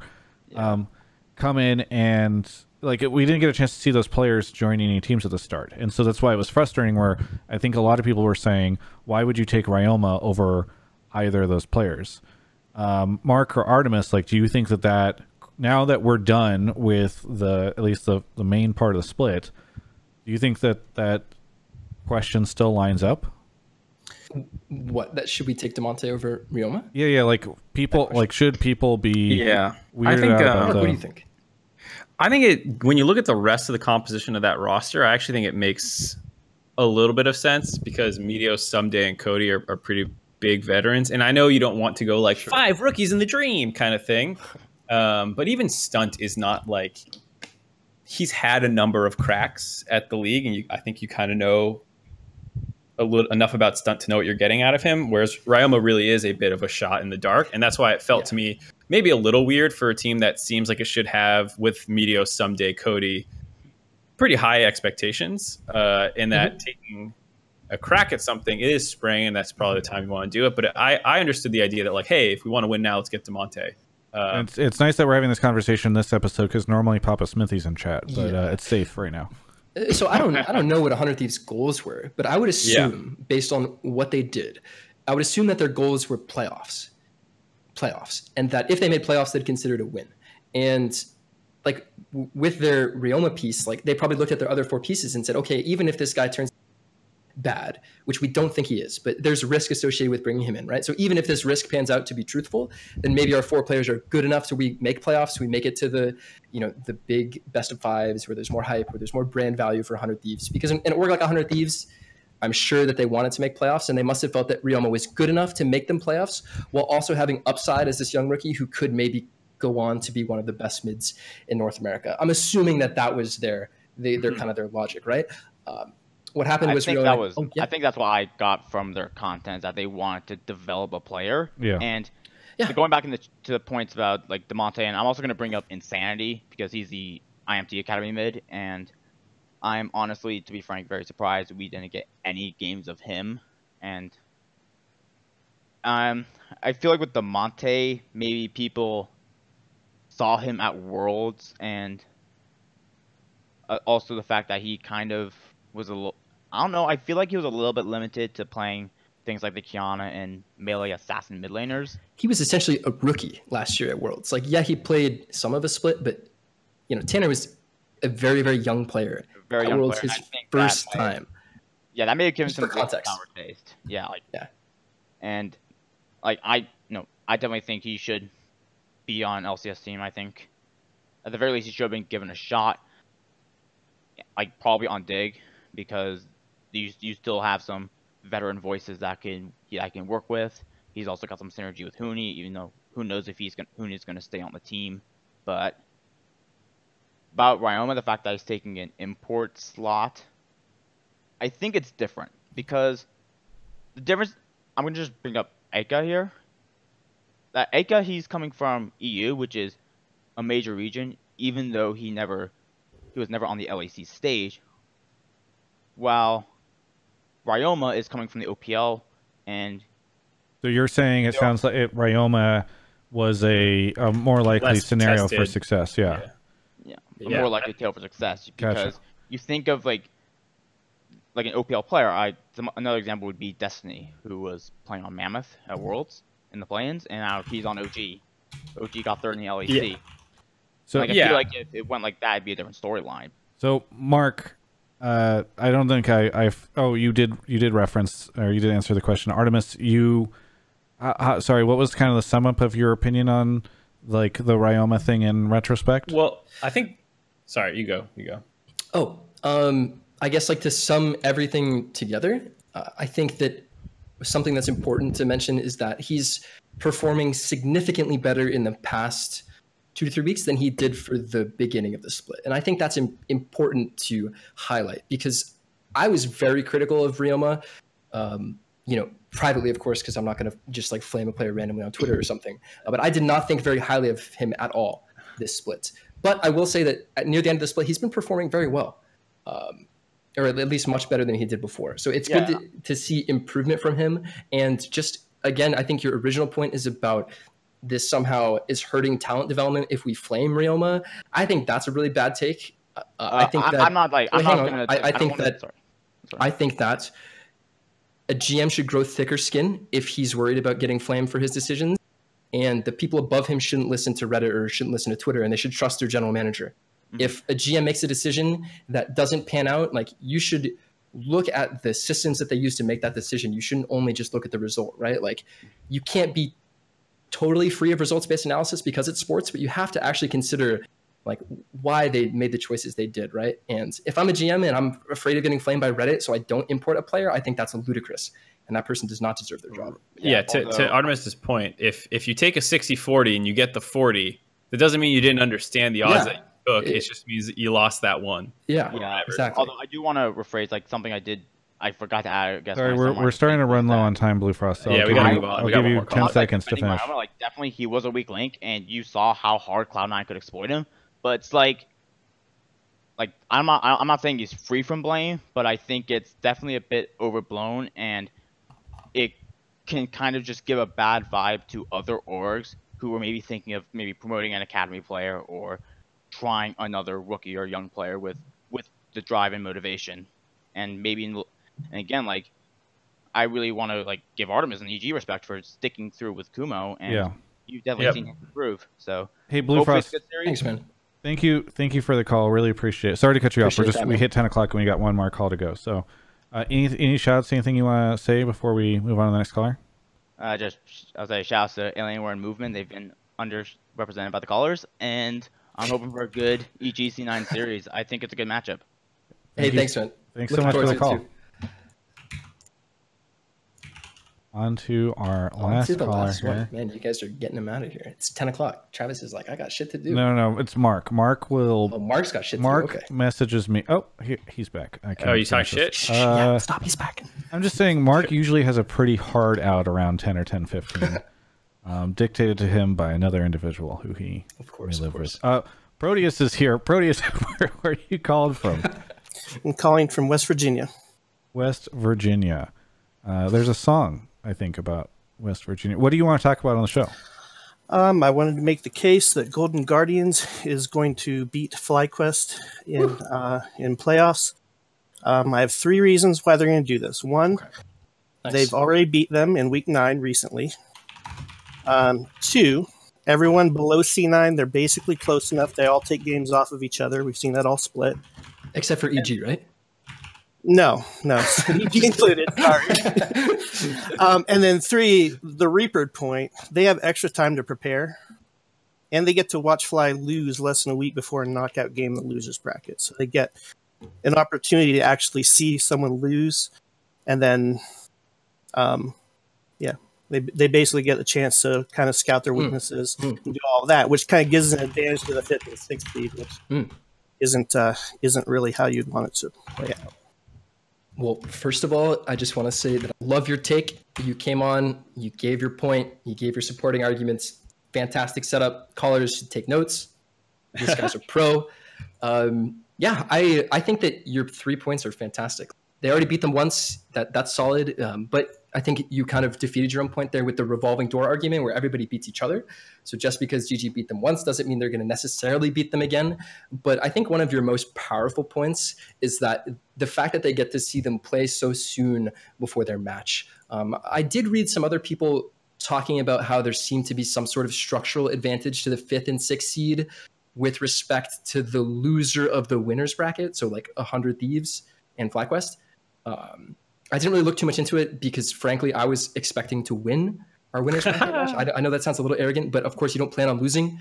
I was expecting to win our match against FlyQuest, so I didn't really consider the full implications of that. But yeah, it's obviously if you could have it perfect, it would be the higher seed gets the better scouting, right?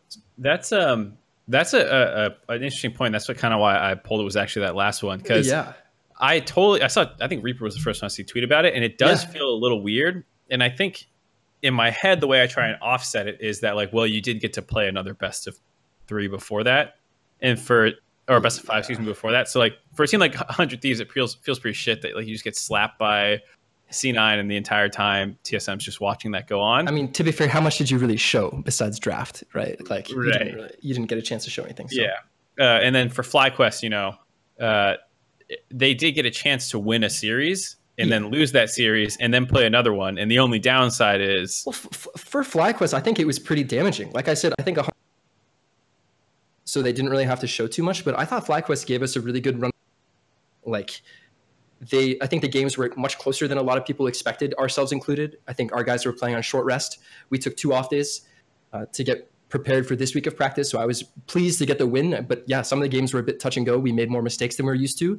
FlyQuest took us to 4 games, and we got to see 2 blue side drafts and 2 red side drafts from FlyQuest. So that is a lot of information that teams have to use against them, that's for sure. They also had to adjust. Like we saw them, they didn't ban Callista their first blue side game. They adjusted to ban Callista their second blue side game. Like these adjustments that coaches make in a best of 5, like that's where the other coaches are really going to get value. They're going to look at how you adjust during the best of 5. And I don't think 100 Thieves had to adjust. They probably tried, but they really had no hope. FlyQuest, you can look at the strategies that their coaches use in that series and you can probably get something out of it. So unfortunate for them. If you're like in a FlyQuest, sorry. Between you and Artemis, you guys are chatting tonight. I really appreciate it. I don't have to do anything on the show. Maybe me and Mark need our own show, I think. Just shut up. But do you want to run it? Because that's my thing. Is I help, but I never run them. Mark doesn't like responsibility. Gotcha. So just wanted to interrupt this conversation to make sure everyone knows. LCS is tomorrow. I just ran a poll in the chat. 30% of people did not realize that LCS is tomorrow. 30%, guys. Yeah. I'm honestly kind of surprised it's that good, by the way. Chat, it is tomorrow. The match we were talking about is taking place in like 15 hours. So it's 1 p.m. Pacific tomorrow. Wake up, chat. Same time as it was this past weekend. Sorry, Mark, continue. Yeah, no problem. To finalize my point, I was going to ask, do you think if you were, what was FlyQuest, the 4 seed? They were the 4 seed. Yeah, 4 seed. No, yes, they were the 4 seed. Yes, they were the 4 seed. Yes. Yeah. Okay. Would you rather be the 4 seed, playing you guys, losing, getting another chance, or I guess they wouldn't be playing you. The 4 seed would be playing.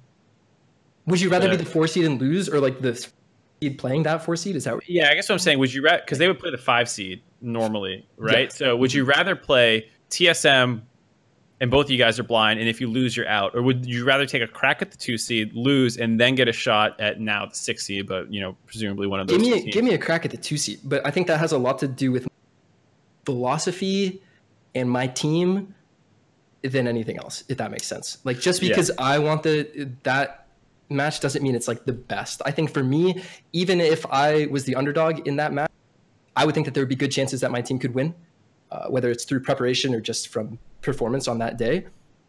So I would definitely prefer at least a shot at a team that's better than me. Like give me a shot. Like I'll take my chances for sure. That's how I feel too, and that's why I kind of feel like it is a little shitty to have to go play and give out some of your strats, but the upside is that, well, I get to lose if it doesn't work out. Exactly. If I do win, then I'm still in the winner's bracket, and then I can still lose. So I do agree it's a little shitty, but it's because you're not seeing what they're, if this was a risk reward game, what you're trying to win. You lost everything. You showed you lost. You now have to play again, but you could have gotten all of this. So I still think it's a pretty good system for the 4 and 3 seeds. Yeah, I think it's better than what we had. Maybe not perfect, but I think that this is a step in the right direction for sure. Yeah. Cool. On that topic, who do you think is going to win the 2 games tomorrow and on Wednesday? Fuck. Who's playing tomorrow? TSM? Tomorrow's FlyQuest Golden Guardians. FlyQuest GGS tomorrow? You were flaming everybody for not knowing there's LCS tomorrow. Then you don't even know which team was playing. I literally said Saturday, on Travis, the show. And then after that, I literally said on the show, FlyQuest Golden Guardians is tomorrow. No one listens to no. Anyway, I'm kidding. Podcast listeners hate you, by the way, for doing that. Please, sorry, guys. Anyway, I think that FlyQuest should win. I think GGS can win, but I think it should be FlyQuest. And TSM should win pretty convincingly. I really appreciate all these Skype freeze frames because I'm just saving them all into a folder, and then I'm going to use them to reply to the Evil Geniuses Twitter account when they tweet stuff. Thanks, Travis. Yeah. Okay. Anyway, so Proteus, we're starting to run out of time, but I won't ask you for shoutouts yet. Do you have any thoughts on what you've just heard? I would just say that I don't think I fully agree that the system we have now is better than the system we had, because I think the system we had was hype. Every game mattered. Like G2 inting in the EU, and they're still probably favorites to win in the EU, right? So it's like, you know, they can just like do that, and sure. It just feels kind of like these first couple rounds don't really matter as much, just because everyone gets a second chance, except for the person who actually wins the winner's bracket. They don't get a second chance in finals. So I don't really understand how it's better than the last system. I think that the argument would be that you're reducing variance and that the better teams should win the finals. You get the best two teams in finals. Yeah, that's kind of like the argument, but you're saying that, like, yes, that happens, but it's at the detriment of G2 losing their first series. Like, and you're saying that if the original format was there, then they wouldn't have won it and would have been to finals. So, yeah, I understand your argument. And yeah, I think one of the things that people really liked with the system that happened last year was a full 5-game series between G2 and Fnatic that was super duper close. Yeah, Fnatic gets to go back, and then you get another 5-game series between your two best teams with two big fan bases. Sick. Yeah. So that is a great. And then in spring you had 6-0 against Origin, so that's probably what we'll have. That's what we're going to have. That is likely what we'll have this year. I talked about that in the JLXP. I don't think so. Yeah. All right. Hey, thanks so much, Proteus, for the call. Anything you want to say as we move on to the end of the show? Nope. Just thanks for having me on, and keep up the great work. Thanks, man. Good one. All right. That is the show. Mark, would you like to give any shout-outs, plugs, anything here? Hello, Mark? Did you get a message? What just happened? What distracted you? No, I forgot about the stock market. I just looked at it because today's Monday. How are we doing? It was a good day. Nice. I am more interested in the stock market. All right, my turnips, I bought them for 90, and right now those dweebs at the store only want to buy them back for 52. Yeah, just plug your shit and get out. Can we get the fucking outro rolling? Or we don't have Artemis, you're the goddamn guest. Jesus, you're so uppity. Holy crap! What kind of show? Come on. What kind of show do you think this is? That Artemis, Artemis, I will literally don't make me read the message that I found in my DMs whenever I. Mark, do you remember when I? Actually true. Do you remember I found the Monte message DM? Where like years before DeMonte went pro, he had a message that was. Oh, do you have one from? There was a similar one for Artemis that I will not read because it's Artemis has developed an evil personality, outspoken, but it is very sweet and kind. The message that I found. I was secretly hoping it was one where it's Travis, like, I actually owe you one for that. I was hoping it was like, you're not a real interviewer. Learn how to fucking. I was so polite. This was me 2 years ago. Sweet Connor.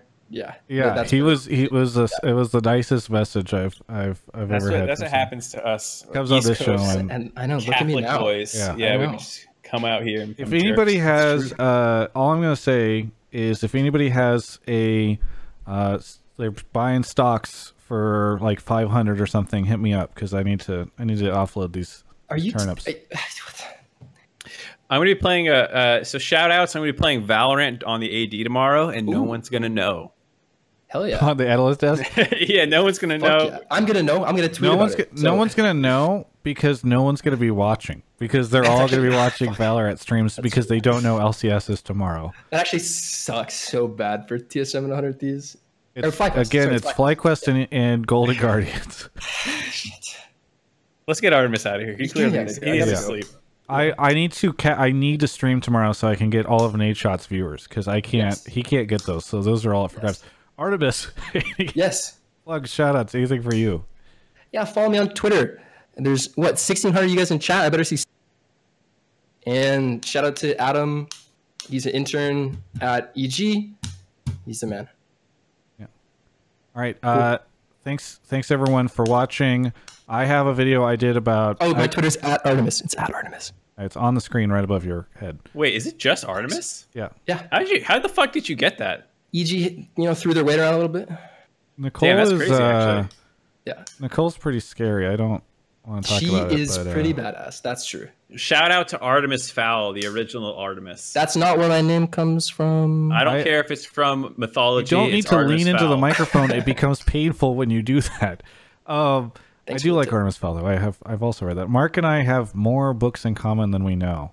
But dude, never mind. Anyway, so so you almost opened up another line. I made fun of Nate Shot, but I do think it's super fucked up that he can't stream tomorrow, and I think the whole Riot thing where they won't let the orgs stream is fucked up, and I made a whole video about it. You guys can go watch it if you care. But I will also be streaming some Valorant tomorrow before the LCS starts, assuming that it's up before then. I don't know when it starts. And my even though Riot probably doesn't like the video I did today, my Twitch stream, as far as I know, is still enabled for drops. We'll see if it is tomorrow. But as far as I know, it is. So you can follow. I'll have some drops going. Anyway, thanks so much to Artemis for coming on. Thanks for Mark for co-hosting. Thank you to Alienware. Go win some skins in the Alienware giveaway that we put in chat earlier. And that's it for this episode.